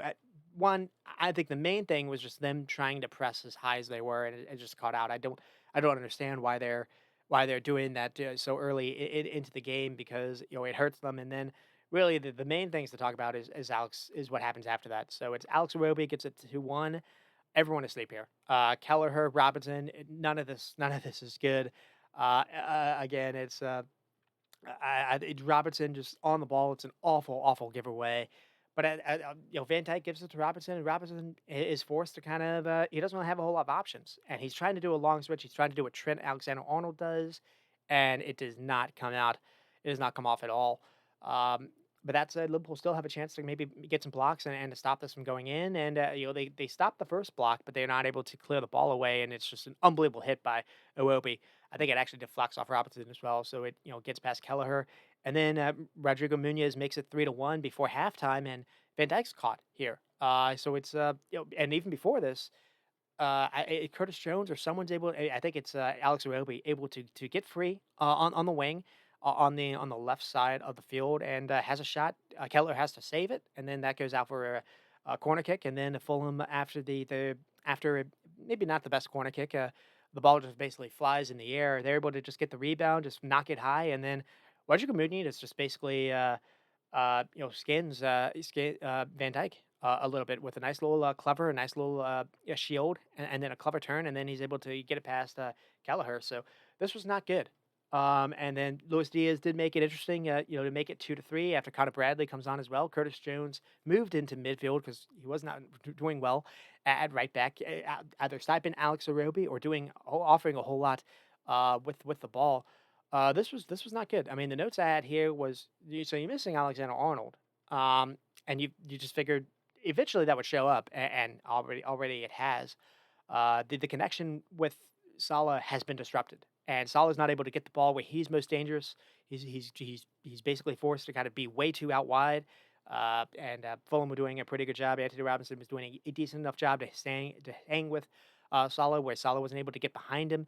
Liverpool weren't really able to get Salah really a whole lot of touches inside the box, at least where he could be dangerous. A lot of it was outside, and Salah doesn't really work the best outside because he doesn't have a right foot to cross things in. Uh, so things were not good. The other thing that was happening was Jota. Jota being played again. And again, I like him as far as being a final third finisher. When you're trying to get him the ball, when Liverpool are trying to do this build-up play, Fulham were very aggressive in their press. And Jota was not able to hang on to the ball. And that he just kept turning it over and turning it over. Fulham were able to play their center backs very high up aggressively. They get Calvin Bassey back. he was brilliant. Anderson was able to bully Jota as well, and Fulham were the better side, at least for a lot of that first half. Uh, and just yeah, the other thing too is no Alexander Arnold is now hurting Kanate. I think in build up too. So you've got Curtis Jones, who's not the best for build up. You got Kanate now is being asked to do more kind of on the ball kind of responsibilities, and he starts this game by almost doing a giveaway and almost there's almost a PK like 5 minutes into the game before Alexis McAllister scores. So there's a cascading effect not having your best player on the ball, and it has been Trent Alexander-Arnold. Everyone goes at him for defense, but who cares? Just the way what he offers on the ball is not replaceable. And so the Lions has maybe been shifted to Robertson, who's not nearly as good at making decisions, and that was a disaster. The other shot, again, Jota not being able to hold on to the ball. Soboslai's legs look fried as well. The slot was maybe able to get away with this versus Man City or versus PSG because what he was doing is he was having Sloboslai almost kind of be the makeshift kind of number nine when Jota kind of drops in, and Sloboslai has a little bit more kind of a physical build to him. This was not working out because you're asking Sloboslai to basically do two kind of jobs, and I think it's kind of cooked him a little bit as far as his engine goes. But again, the pressing structure is really really poor. You've got four going really high, and Sloboslai is helping out too. He's not staying back, and when you do that, you only have two in midfield. That can be okay if you're allowing the spaces from the sidelines in front of the fullback to be open, and Fulham were getting the ball in these areas. That the goal's not usually going to come from there, so that's fine. It actually opens up the game actually to do that. I think that's the reason why they do this. And the problem is they weren't able to handle the crosses. Usually, Liverpool have no issues dealing with a cross into the box, and whether or not Alexander Arnold doesn't make the mistake that Curtis Jones does. It's not the main reason why this game happened, but that was that gave momentum away, and just Liverpool just were not able to. They're down 3-1, but I think they only had one shot in that entire first half. They did not look any kind of a threat at all. And Fulham get Calvin Bassey back, they get Alex Iwobi back, and lo and behold, oh they destroyed. Yeah, Fulham have 9 shots in the first half, whereas Liverpool's 2. So I wasn't that far off. It ends with 12-14, and Liverpool are better in the second half. Slot finally makes the changes, but it was just it took a little too long in my opinion. Allison not being available, maybe he could have done better than Keller. I don't know how much that would have been the case. It was a good game for the neutral. Arsenal will get a little brief, little reason for hope. Maybe. 'Cause all Liverpool had to do was just, get a draw to just kind of maintain what they had with 11-point lead, or the whatever it was, the 12-point lead, and now it's down a little bit. Um, and Fulham just continued to be a thorn in Liverpool's side. Actually, that first game wasn't easy as well, and actually it was the red card game, and they dropped points in that one. Robertson gets an early red card, and Liverpool have to come back to actually just make it 2-2. The year before, I think it was a crazy 3-3, 4-3 game that Liverpool actually won at the last minute uh, with an unbelievable goal by Alexander Arnold towards the end. I think even Endo scored in that game. Just kind of the Liverpool points. Jota again was driving me mad. But the other thing too is this is a game that you keep watching Szoboszlai being played, and it doesn't feel like you're getting the best out of him. One, he doesn't really have he's used as an engine basically, and he's so technically skilled on the ball. But the problem also is he doesn't really have an option when he goes forward. Salah was always going to be ahead, but you get Salah the ball at wide, that's not going to really help you a whole lot. You know, it's asking Salah a lot to beat both Anthony Robinson and then Calvin Bassey that can also focus on him as well. And there were a couple of times where Salah did get past Robinson, but Calvin Bassey was always there to be a second man. So it's a 2v1 for Salah because Jota is too far behind the play. I was pulling my hair out that Darwin Núñez wasn't really starting the game, but the other player was Harvey Elliott. I keep being annoyed that Harvey Elliott doesn't get the game time, and he comes on and he restored that right side connection with Salah. And the other thing too is he immediately comes on, and you see it early on. He is looking to get the ball on the touchline. Now it's funny enough because he's also inverted. He's kind of the same player as Salah is in some respects. But what he does is he recognizes go out wide, and what that does is that forces Salah. Salah can also be out wide too. That forces Salah to be closer to goal, almost by intention. And I saw this versus Southampton a couple of weeks ago. And it's another game where Harvey Elliott comes on in the second half, and Liverpool were better in the second half than the first half. That was for Southampton, a side that Liverpool should not struggle with. So Liverpool have been struggling a little bit now for a while, um, and uh, and it's just it's been frustrating. 'Cause Harvey Elliott comes on. I think he has the assist actually versus Newcastle for Chiesa. So he's to me he's creative, and maybe he doesn't have the best kind of physical stature to him. Maybe that's the reason why he doesn't get to games as much. But in games, you need to. What he does is he keeps the ball moving. He finds the right spots. I don't care if he doesn't really have the best motive. You play him, especially in midfield. You give him options ahead of him because he's not really going to be someone that takes someone on with a dribble. But he's got an eye for a pass, and he's just clever, and he just keeps things going, and he creates a lot of chances. But also, the other change happens is he brings on Curtis Jones, or he moves Curtis Jones to midfield and brings on Chiesa. It brings on Connor Bradley. So finally have a right back, and actually that's how they get their second goal to get back into the game. Is Connor Bradley comes on? I think is after a Fulham throw in or Liverpool throw in. They're able to find. I think it's Curtis Jones finds Connor Bradley into the middle of the field. He makes a clever run through the middle, and then Connor Bradley has a nice little touch into the middle of the field to Luis Diaz, who had also come on at this point, and Diaz is a great hit. And the reason why Luis Diaz continues to be frustrating to me is I don't really love him out wide. Because he doesn't really take his defender on. He doesn't get to the byline enough for me as well. The only time he did that actually was Southampton, funny enough. But what's funny enough is when he does play through the middle. Now, I sometimes get frustrated too because he's not really a number 9 per se as well. But what he does is he can hold on to the ball at least. So it was very interesting how Luis Diaz comes on in the second half, as does Darwin Nunes, and for more often than not, Darwin Nunes was playing on the left. Luis Diaz was playing through the middle.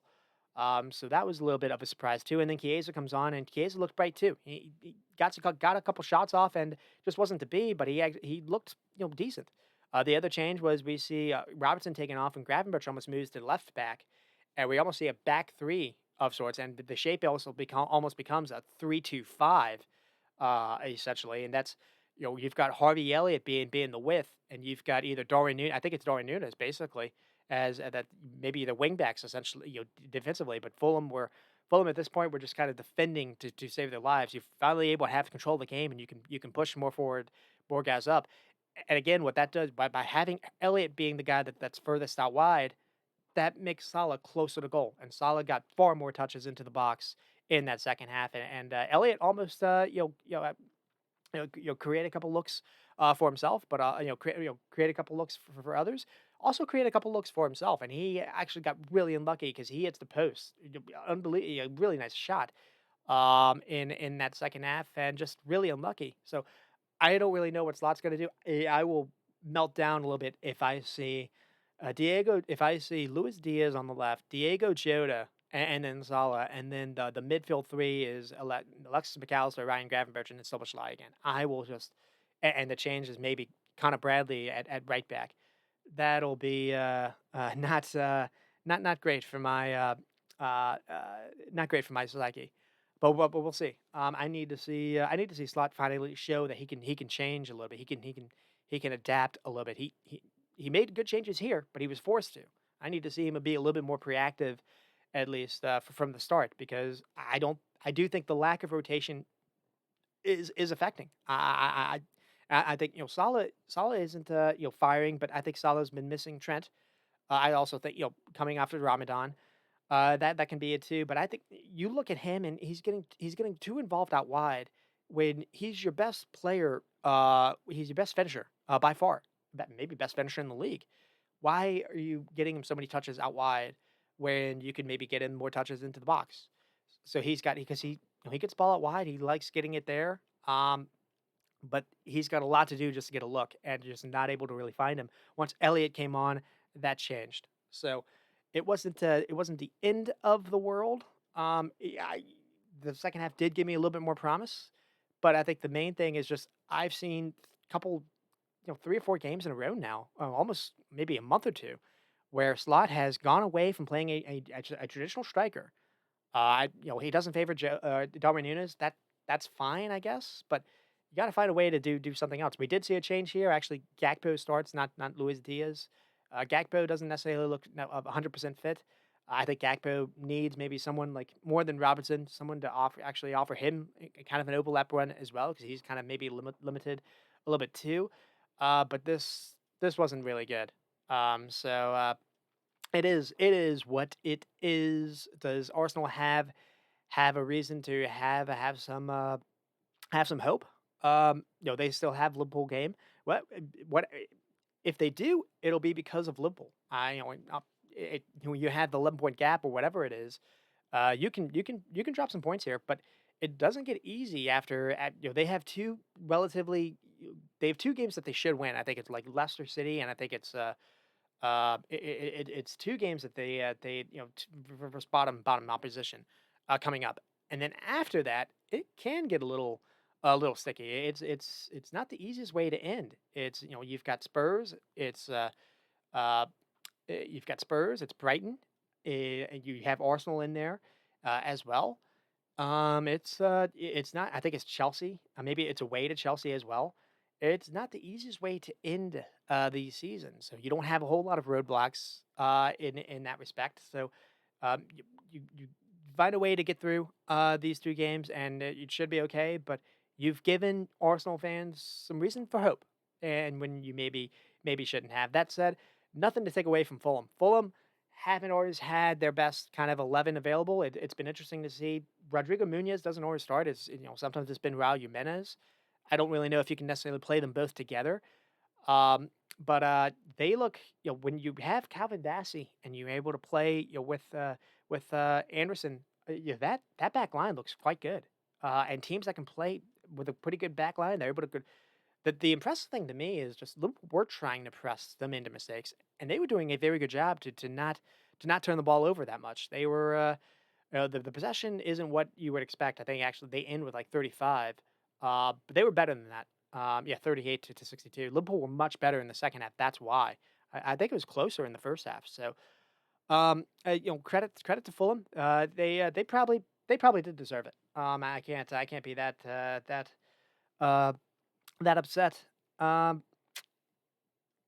I mean, the Luis Diaz goal happened in like the 60th minute, so you thought maybe a comeback could be on. The changes finally did happen, and Liverpool were very good after the changes. It was just frustrating how long it took to get to that point. But anyways, that's where we are. Not much to talk about with the Manchester Derby.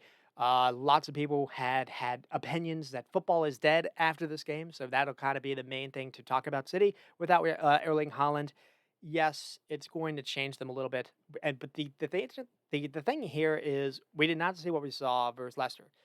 We see a very weird lineup. We almost see Omar Marmoush and Foden, kind of like the main, like a striker two, and then Kevin De Bruyne underneath, and then you have Gundogan, almost like a diamond, Gundogan, Silva, and Kovacic. So not a whole lot of width offered here. And you have Nico, Gvardiol, Diaz, and Nunez. And weirdly enough, is this really did play a little bit into Man United's uh, hands, because you don't really think about Man United having they do play with wing backs, but you don't really think of Man United being able to be that good on the break. And they set, I think it's Patrick Dorgu and Alejandro Garnacho, basically onto this Man City back line, and Ruben Diaz did not have the legs for this. I think it was a mistake not to play someone like a Kushinov instead, because he maybe could have been able to handle a little of some of that. Mateus Nunes isn't really the best right back for them, so they're struggling a little bit there. Phil Foden just was not offering anything out of possession. Just that midfield four or whatever, we're not really offering a whole lot of out of possession, and it played a little bit into what Man United wanted to do, because they packed up the shop. They played with Casemiro and Ugarte together, um, and it was a game that Man United wanted to have be ugly, and it was, and that's because of that. They get the point, they get what they wanted. Man United fans, get something over Man City, so that's something to celebrate. But I think you don't really want to play this kind of football and it just made everyone go to the to their social media page just to basically make the argument that football is dead after this game. So that's where we are there. Uh, and the game wasn't great, but again, if someone had the threat, it was Man United. They have 13 shots total over Man City's 9, but they only have 2 on target, and so that just Garnacho was getting into good spots. So was Dorgu. Dorgu wasn't able to have the crosses right. You don't really remember Rasmus being able to be into the box at all, which is kind of unfortunate there.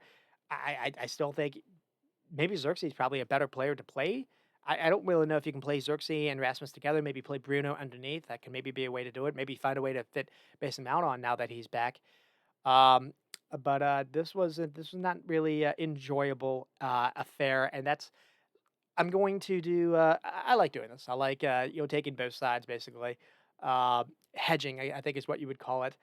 Football is dead. I think Pep's influence has affected the game.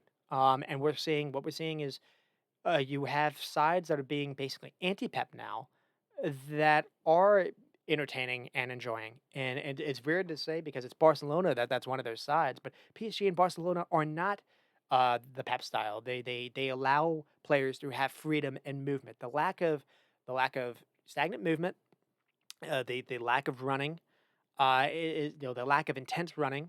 That a lot of it basically it comes from that. Man United and Man City do not run. Chelsea don't really run a whole lot, especially with Nicholas Jackson being out, and you've got Pep's kind of influence a little bit affecting some of these sides. Um, I think that's more of it because you watch. There was a Crystal Palace game and Brighton game that was unbelievably enjoyed. There was a Nottingham Forest and Aston Villa game that was likewise really entertaining. Nottingham Forest are a defensive side, but at the same time they run. They might be a counter team, but they do a whole lot of hard words, hard yards. Um, and when they get on the break, they're very good at trying to create a chance. Man City don't really do that. Man United, were able to actually create a couple looks doing that for the most part. They were kind of sitting in deep as well. But the two most important, the most exciting sides, really in Europe all year have been, or at least since January, have been PSG since they got Kvaratskhelia, because they have almost like 6 or 7 attackers now, which is just you have someone like Barcola that has to start on the bench now for them, and then Barcelona, and just with I don't even know if I can say he's unbelievable for a 17-year-old. Lamine Yamal might be the second best right back in world in Europe. S- I don't really want to do that dance between Saka and Salah, but he's at least three. Michael Elise is maybe four. Uh, Yamal is not human. And it's just, but it's not just that. It's the Hansi Flick coming to Barcelona has just completely it's given that club a facelift that they have needed for a very long time, because it's taken forever for them to move off from either the Guardiola, saga or just I guess the Spanish way of playing, I guess you can say, because they've evolved. They've got Rafina, they've got Yamal, they've got these 1v1 just they're very good on transitions, but very good 1v1 creatively as well.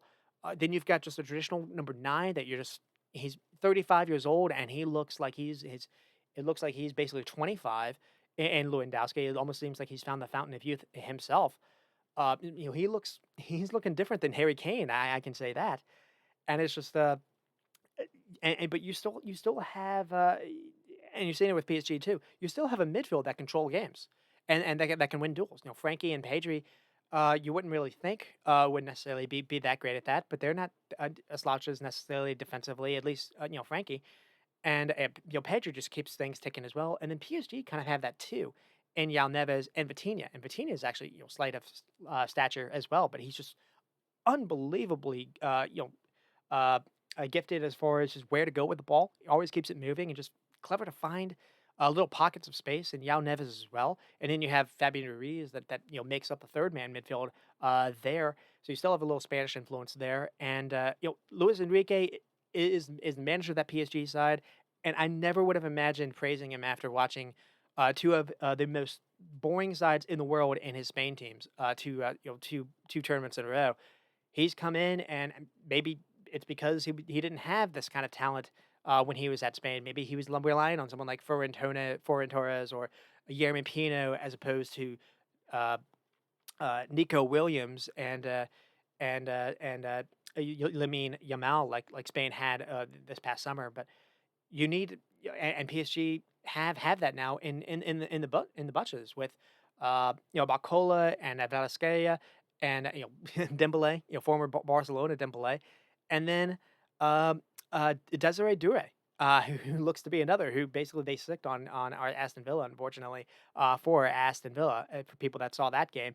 So I don't think the game is as bad shape as people are saying. I do think certain clubs have decided to do this possession kind of stuff, to basically to not play with fullbacks, to just try to fit in a bunch of center backs on anywhere possible. Arteta kind of got caught doing that a little bit, in my opinion, and that has slowed the game up a little bit.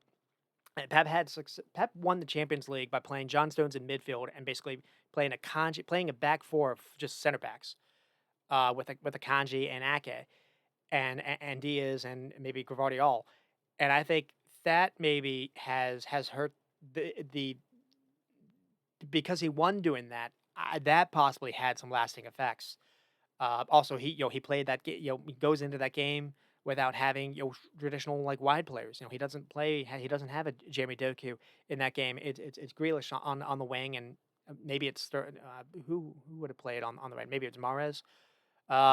So he perhaps tried to go away a little bit from that, and even when he has Doku and Savio, he's opted not to play them some of these games. So I think that's maybe affected things too. But teams that haven't gone that way are enjoying things and are a pretty good watch these days. So I don't really know if I blame that, or I buy that theory. So that's just my little rant a little bit about that. The last thing to talk about here, I already spoke about Kevin De Bruyne, so I don't necessarily need to do that. As well as far as the replacement goes, they have McAtee, who we actually saw in this game as well. They have Oscar Bob. I don't know if it's going to be in house. They are linked to Florian Wirtz, but that's not necessarily the same player as well. I just don't know. The only player that's maybe close to being what Kevin De Bruyne is, as far as being a problem solver, being a low block killer, is maybe Bruno Fernandes. Funny enough, of Manchester United, who is not. I don't necessarily know if I want to say it's like for like. No, I'm not going to say that. I'm absolutely not, because I give Bruno Fernandes a lot of stick. That said, he is close to where you want to go, as far as so that a player that plays that kind of way. And I think Man United's perspective, they were not able to get the best out of Bruno, and I think Bruno actually had a really good game versus Leon, as well. But just the best way to get out of someone like that is to, one, yes, you give them a free will, and they've been very good at doing that.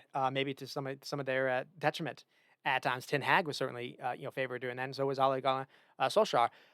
Uh, they don't have players for him to really work off, and just this is a game where you watch the positions that Garnacho is getting into, and you do not understand why Rashford wouldn't be able to fit in here. So, Ruben Amorim is still kind of on the probably on the hot. I won't say on the hot sheet, because once you commit to someone like that, that can't be the case. But they haven't really, they're better defensively. They're defensively structured. That there is a word you can say with Man United now. They are structured, but it's not always the best. And they have to play a certain way, whether or not it's first Man City here, or if it was versus Ipswich. I think they would struggle to necessarily create a whole lot of looks. Now they did have a little bit of that run. They beat Leicester. Uh, they played someone even before the Leicester game, where they had beat Real Sociedad in Europa. But it's still not fully there. You see some ideas coming into place. Patrick Dorgu does offer them a little bit more than what they were offering it before that. Now Dallo can actually play on his preferred right back spot or right wing back spot. But it is still a work in progress, to say the least. A lot of players are going to be out the door. Ericsson probably, maybe Casemiro as well. So you got to find a way to get someone next to Ugarte that probably does that, that, that's a little bit better at kind of releasing the ball because I don't know. There's still a work in progress to say the least. Anyways, moving on to Nottingham Forest and Aston Villa. This was a game that, like I said, this was as good as any of them, really. And I think the main reason why is just there were a lot of stuff shots. 17 and 8 on target for Aston Villa, and then 19 and 3. Nottingham Forest were missing Chris Wood, and that probably missing him because of the shots on target. But both combined to have 4 big chances as well. 3 xG for Aston Villa, and then 1.4 for Nottingham Forest. Nottingham a little bit more on the uh, the counter side, but that said, also Nottingham Forest actually maybe had the better of the looks in the second half as well. Aston Villa get off to an early start. Morgan Rogers after a ball sent over the top, really nice, clever touch actually, to set that up. It's a nice run in behind the Nottingham Forest kind of back line because they go into this game with a little bit of a change in shape. It's Murata and it's Dominguez is the kind of the wing back. Dominguez is more of kind of a midfielder, not really a wing back, and Murata doesn't always play. He has to play here, maybe because Oli Aina wasn't available. I think he maybe got an injury in their game versus Man United, so that injury maybe affected them a little bit, and not having Chris Wood obviously affected them a little bit as well. So just the ball over the top, and it's not really the way that Nottingham Forest would like to get beat, and then they get beat again down that side where it's Matson. Matson's able to get past Dominguez, and then I think Ryan Yates is too late to close down to stop the cross, and it's just I think Nico Williams is a little bit asleep, and it's just an easy tap in for Daniel Malen, who's kind of been forgotten a little bit about. Aston Villa made all these moves with Rashford and Asensio, and both have been highlight moves. But Daniel Malen was also made a move during that stretch, and he's had a couple goals to add as well. So he gets a moment to celebrate there, 2-1, and then or 2-0, and then basically that game just entirely changed. All of a sudden, it was more kind of maybe Villa being a little sloppy on the ball, and just anytime they lost the ball, Forest are very good at finding a way to get either Anthony Alenga or Hudson Odoi a look, and basically just both basically just weren't able to take their chances. Both hit their shots a little too wide, and the second half was kind of much of the same.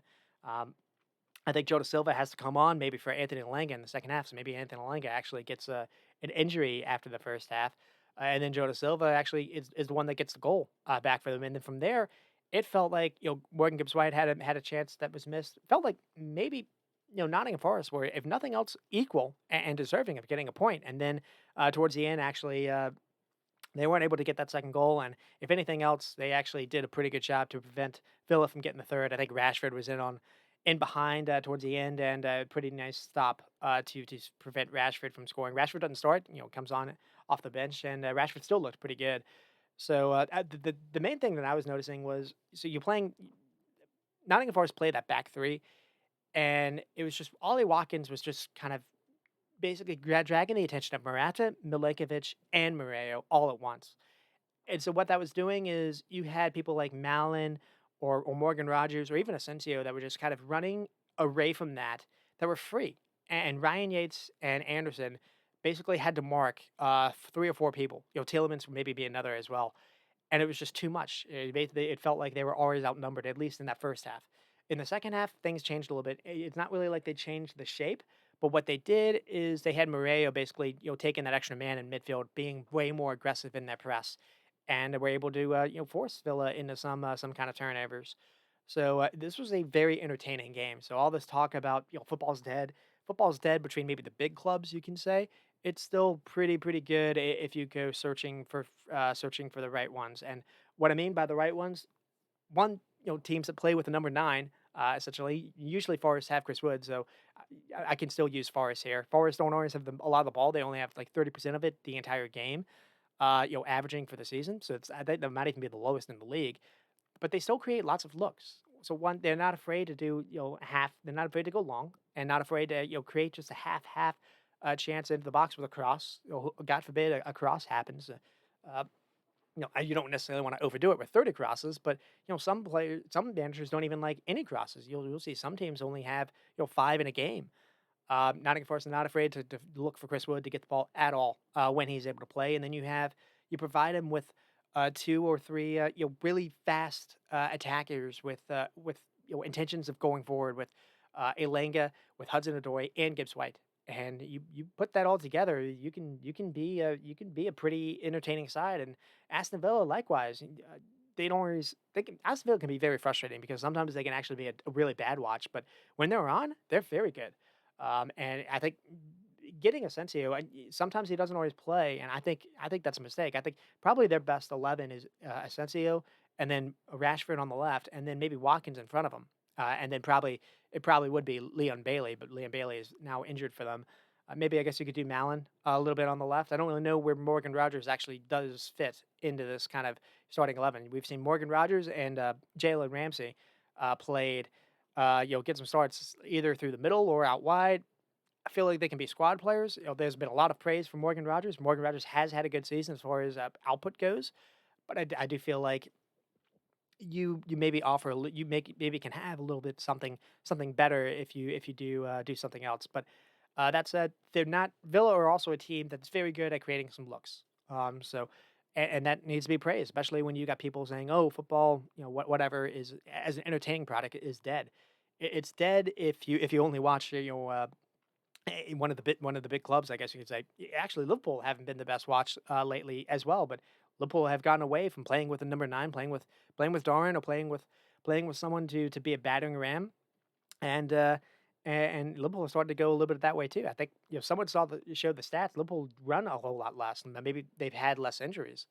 So I don't know.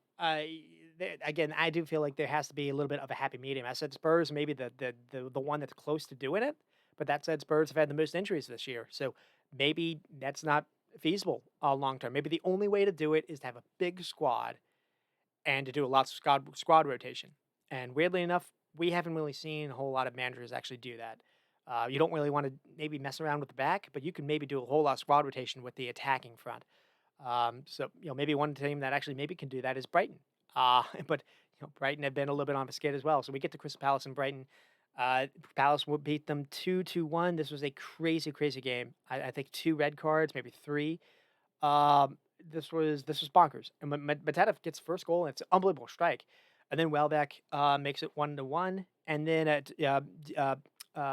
Rodrigo Munoz or uh, Munoz makes it 2-1. Very, very nice run down the wing. It's found by Eze, and then from there, Brighton did have some looks. I think they end with 11 shots and 5 on target. Palace only 8 shots and 3. It felt like it was more than that. This game was very chaotic though. No one really had control. Brighton had majority of possession, but they had a lot of turnovers as well. So Brighton came into this game also a little bit banged up. No Jorginho Rutter for them. Pedro comes on in the second half, wasn't able to start. So Matty O'Reilly maybe tried a little bit in the 10 spot underneath Welbeck. Didn't really work out. It felt like they were better when Yao Pedro came on. Dango got minutes in the second half and looked pretty good for them. So I feel like they could find a way to use him more, to be honest. Those are some of the notes I had. But Palace just continued their momentum, and I had a lot of notes to talk up Palace before this Man City game. Matete finally back, able to show he can be back to his best with unbelievable shot. But the main thing is a lot of people have been looking at Palace, comparing it to Man United's Ruben Amorim, because it's the same kind of system, but it's different players. You get the two tens underneath, all want to run. You've got people that can make runs ahead of the ball, or they can ball carry it into dangerous spots with Eza and Sar. And when you get two players that can do that, especially if it's a slowish kind of back line, Brighton go into this game missing Adam Wharton, or not Adam, missing missing shoot. They have to play Lewis Dunk because they're missing so it's Van Hecke and Dunk. They're missing one of the center backs that had been playing for them for a little bit. I've got his name somewhere, but anyways, uh, to, to, to, to, no, Adam Webster. There we go. So Webster isn't like the fastest, but he's better than Lewis Dunk. So I think they're maybe hurting a little bit there. So you get Brighton or a little bit of a slow back line. So they're always in retreat mode, and because they're in retreat mode, they're gonna worry about Mateta running behind them. They're gonna worry about Eza or Sar kind of running at them. And so what that means is they're gonna put more players kind of to try to handle that. And what that means is the wings are open, and basically Palace you'll beat them with Munoz getting his goal because of that. They also have aggressive center backs that can read danger. Gahey gets sent off, and that ends up hurting because I think they missed him versus Man City, especially in the second half. Uh, so, because Gahey, Lacroix, and whether that's Chris Richards or someone else, that back three is pretty good at being aggressive and stepping up. And it's because of that, Palace can play a little bit of a higher line. Palace aren't the best pressing though. That's maybe the one kind of criticism that people have kind of noticed. That said, they are very good. They're pretty entertaining as well. Adam Wharton on the ball always keeps it moving. He's another player that kind of shows up a little bit for them as well. I don't really know what he is. I don't think he's a number 6 because I think I've seen people say, "Oh, he should be where Liverpool get to replace someone."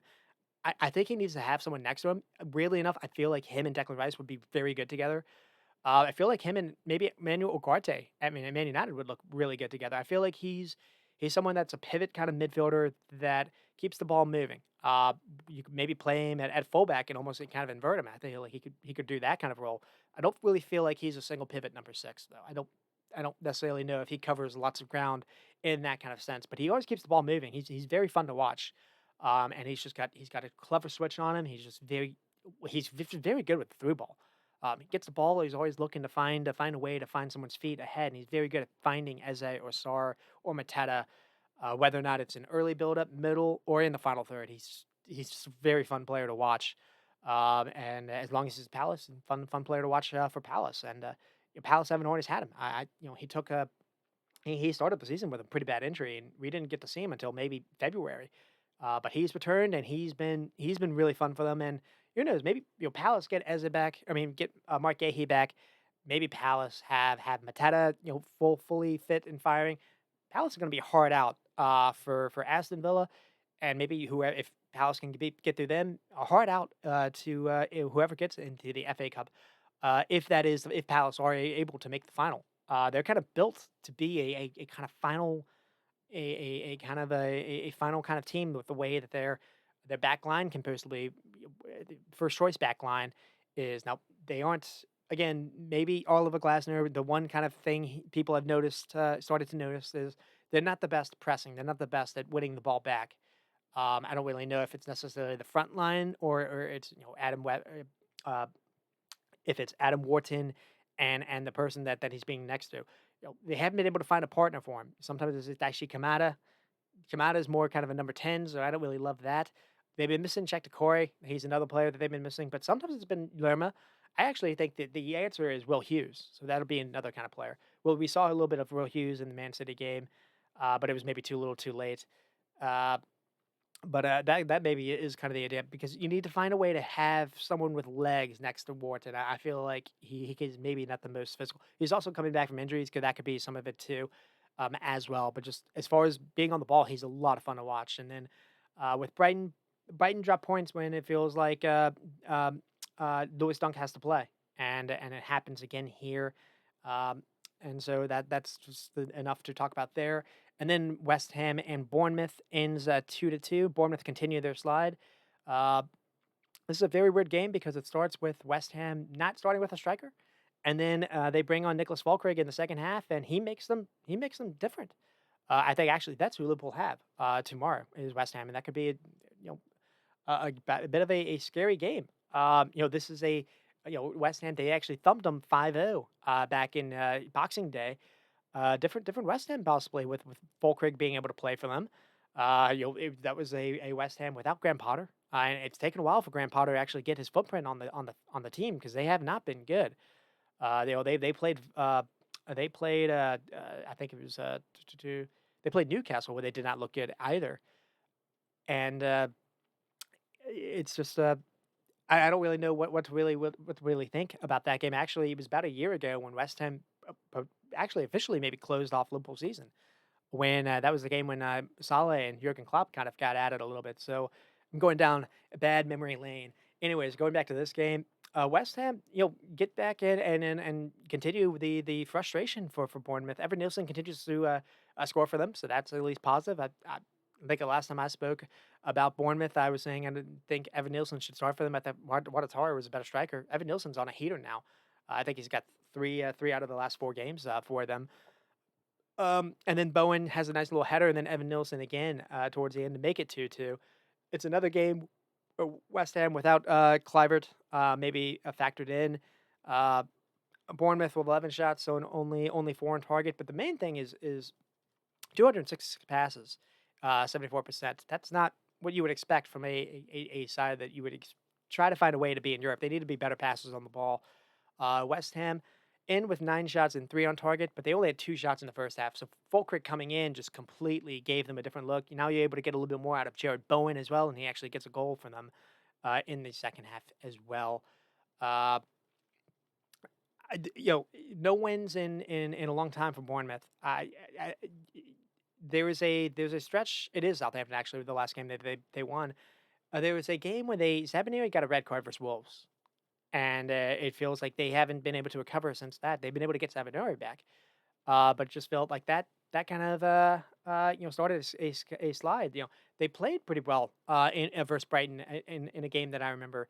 But not able to. It wasn't enough actually. I think there was a game that Brighton scored that had an unbelievable second goal in that.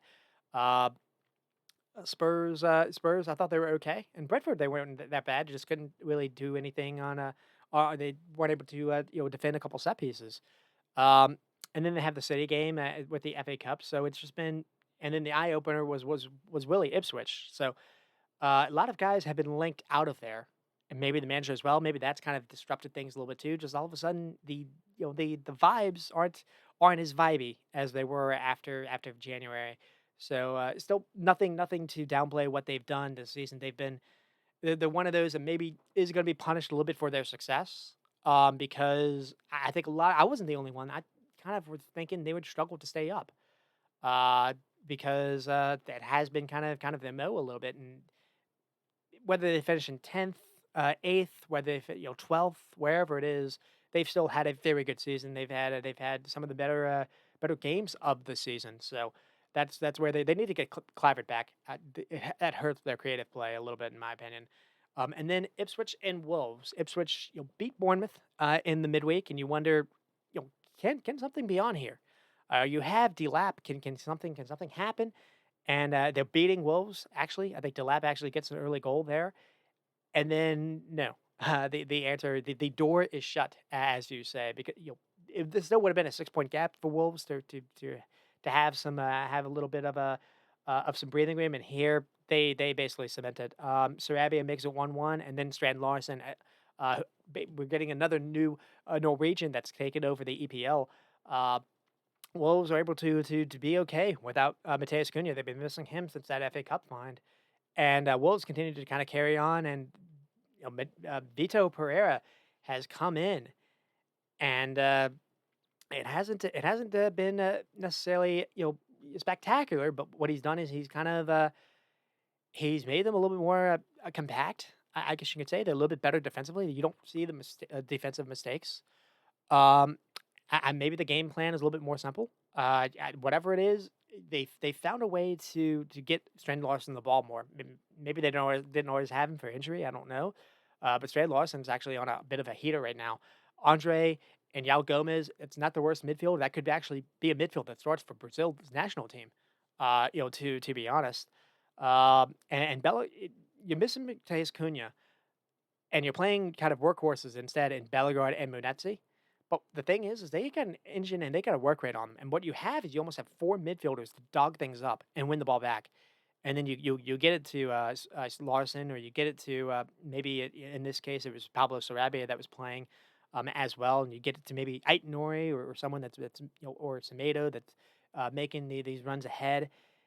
And it's kind of route one kind of football. They do have a lot of crosses into the box, but they have a very tall and physical number 9, so it makes sense to play this way. Uh, and Strand Larson is on a heater. Wolves have 22 shots in this game, and 15 come in the second half. It just felt like they they knew they had to up the intensity a little bit, and Ipswich started to turn the ball over a little bit more and more aggressive in their press. The Wolves player team was, and I thought they were more direct, more trying to get the ball into Sven Larson. The second goal comes from Larson making a run into the box. He keeps the ball alive, and then basically able to find, or maybe that's the first goal, able to find, uh, able to find Sarabia, and then Larson after a cross finds him. Makes it 2-1. So that's where we are there.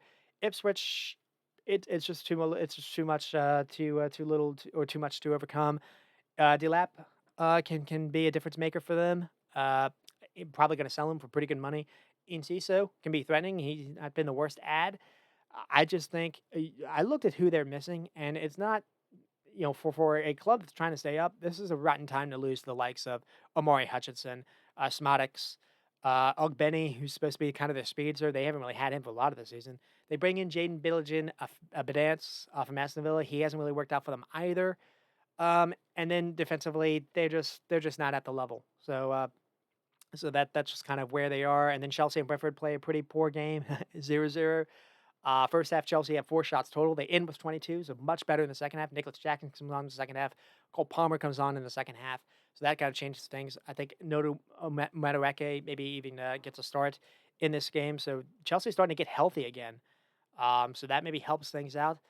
They have 21 shots and I think 5 on target. They only had 2 in the second, or they only had 2 shots really. No, they only had 4 shots overall in the first half. It was very, very slow. It was very interesting to see Reece James gets a start, and he played almost like a left center back. So that was a bit of a change, bit of a sort of different kind of shape a little bit. Um, and Enzo Maresca doesn't really like using fullbacks in a usable kind of sense. Um, Paul Palmer comes in and makes them better. And Palmer has options ahead of him as well. Jackson gets the better out of Cole Palmer in my opinion. So uh, and that said, Brentford, it ends 0-0. Brentford also had moments as well. They had to make Nicholas Jackson actually, not Nicholas, they had to make Robert Sanchez actually work just to keep a clean sheet. Brentford had, I think, 9 shots total, but 3 chances apiece, 3 big chances apiece, 3 big chances blown. So not a ton to really talk about here. Chelsea majority of the ball was what you would expect, but a lot of it was slow. A lot of and Christopher Nkunku gets to start in this game and just he doesn't really run. Jaden Sancho not really able to do a whole lot of creation either.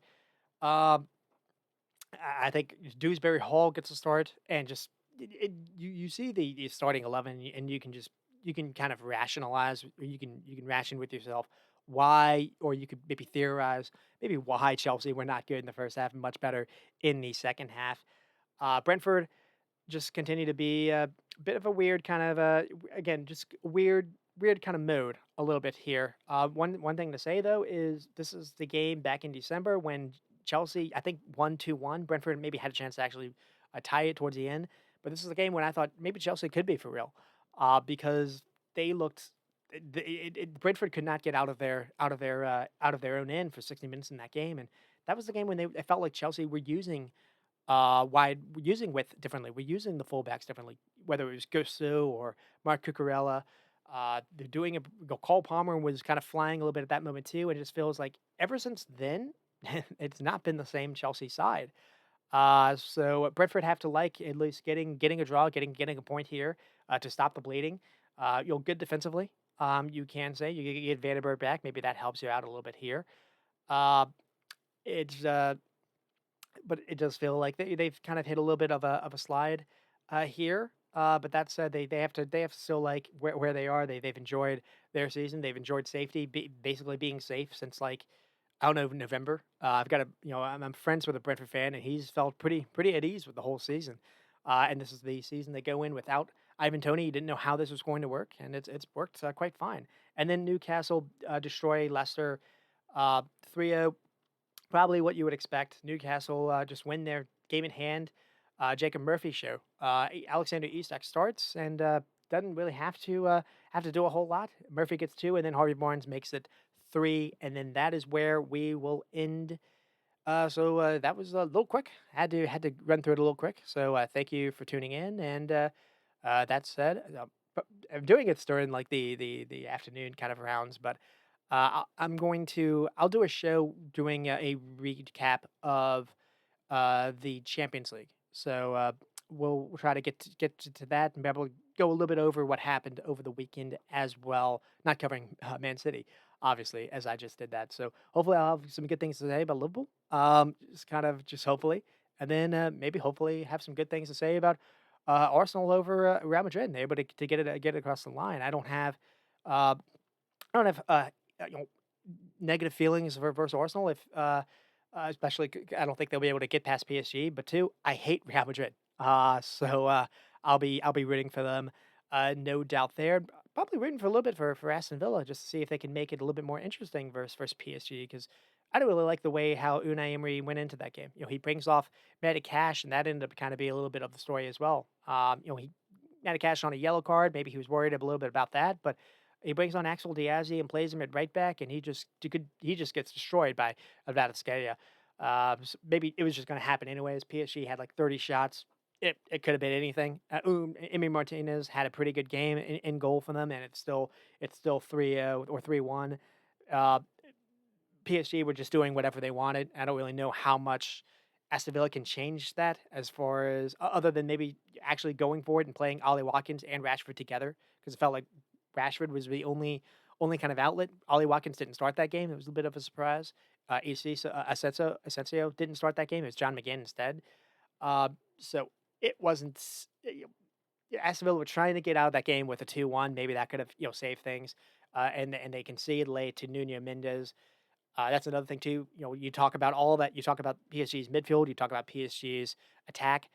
They've got two really good fullbacks in Hakimi and Nuno Mendes, and they're not bad at the back either. This game they were missing Marquinhos, so I think it was Berardi or there was someone else that was played at center back instead, but it wasn't Marquinhos. So feels like PSG are actually going to be stronger, but it is going to Aston Villa's side, and all it takes it's 2 goal margin, and all it takes is 1 goal in that first half to probably make that Villa crowd make maybe things a little uneasy for PSG. I thought Liverpool were close, or not even close. I thought Liverpool were the better side versus PSG at Anfield. I thought that second half PSG, whether or not it was the crowd on top of them, I thought PSG wilted as good as they are in that second half, and just Trent gets hurt, and then just Liverpool weren't able to make any of that count. But the shots in that second half were like 15-2 in Liverpool's favor, and just PSG were able to get it to extra time, and then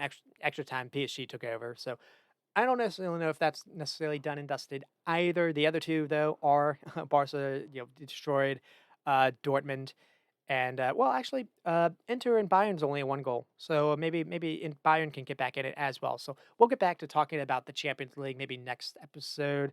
Maybe talk a little bit what happens with the EPL, and then we'll see how we go from there. So thank you for tuning in, and until then, you stay squatting and stop recording.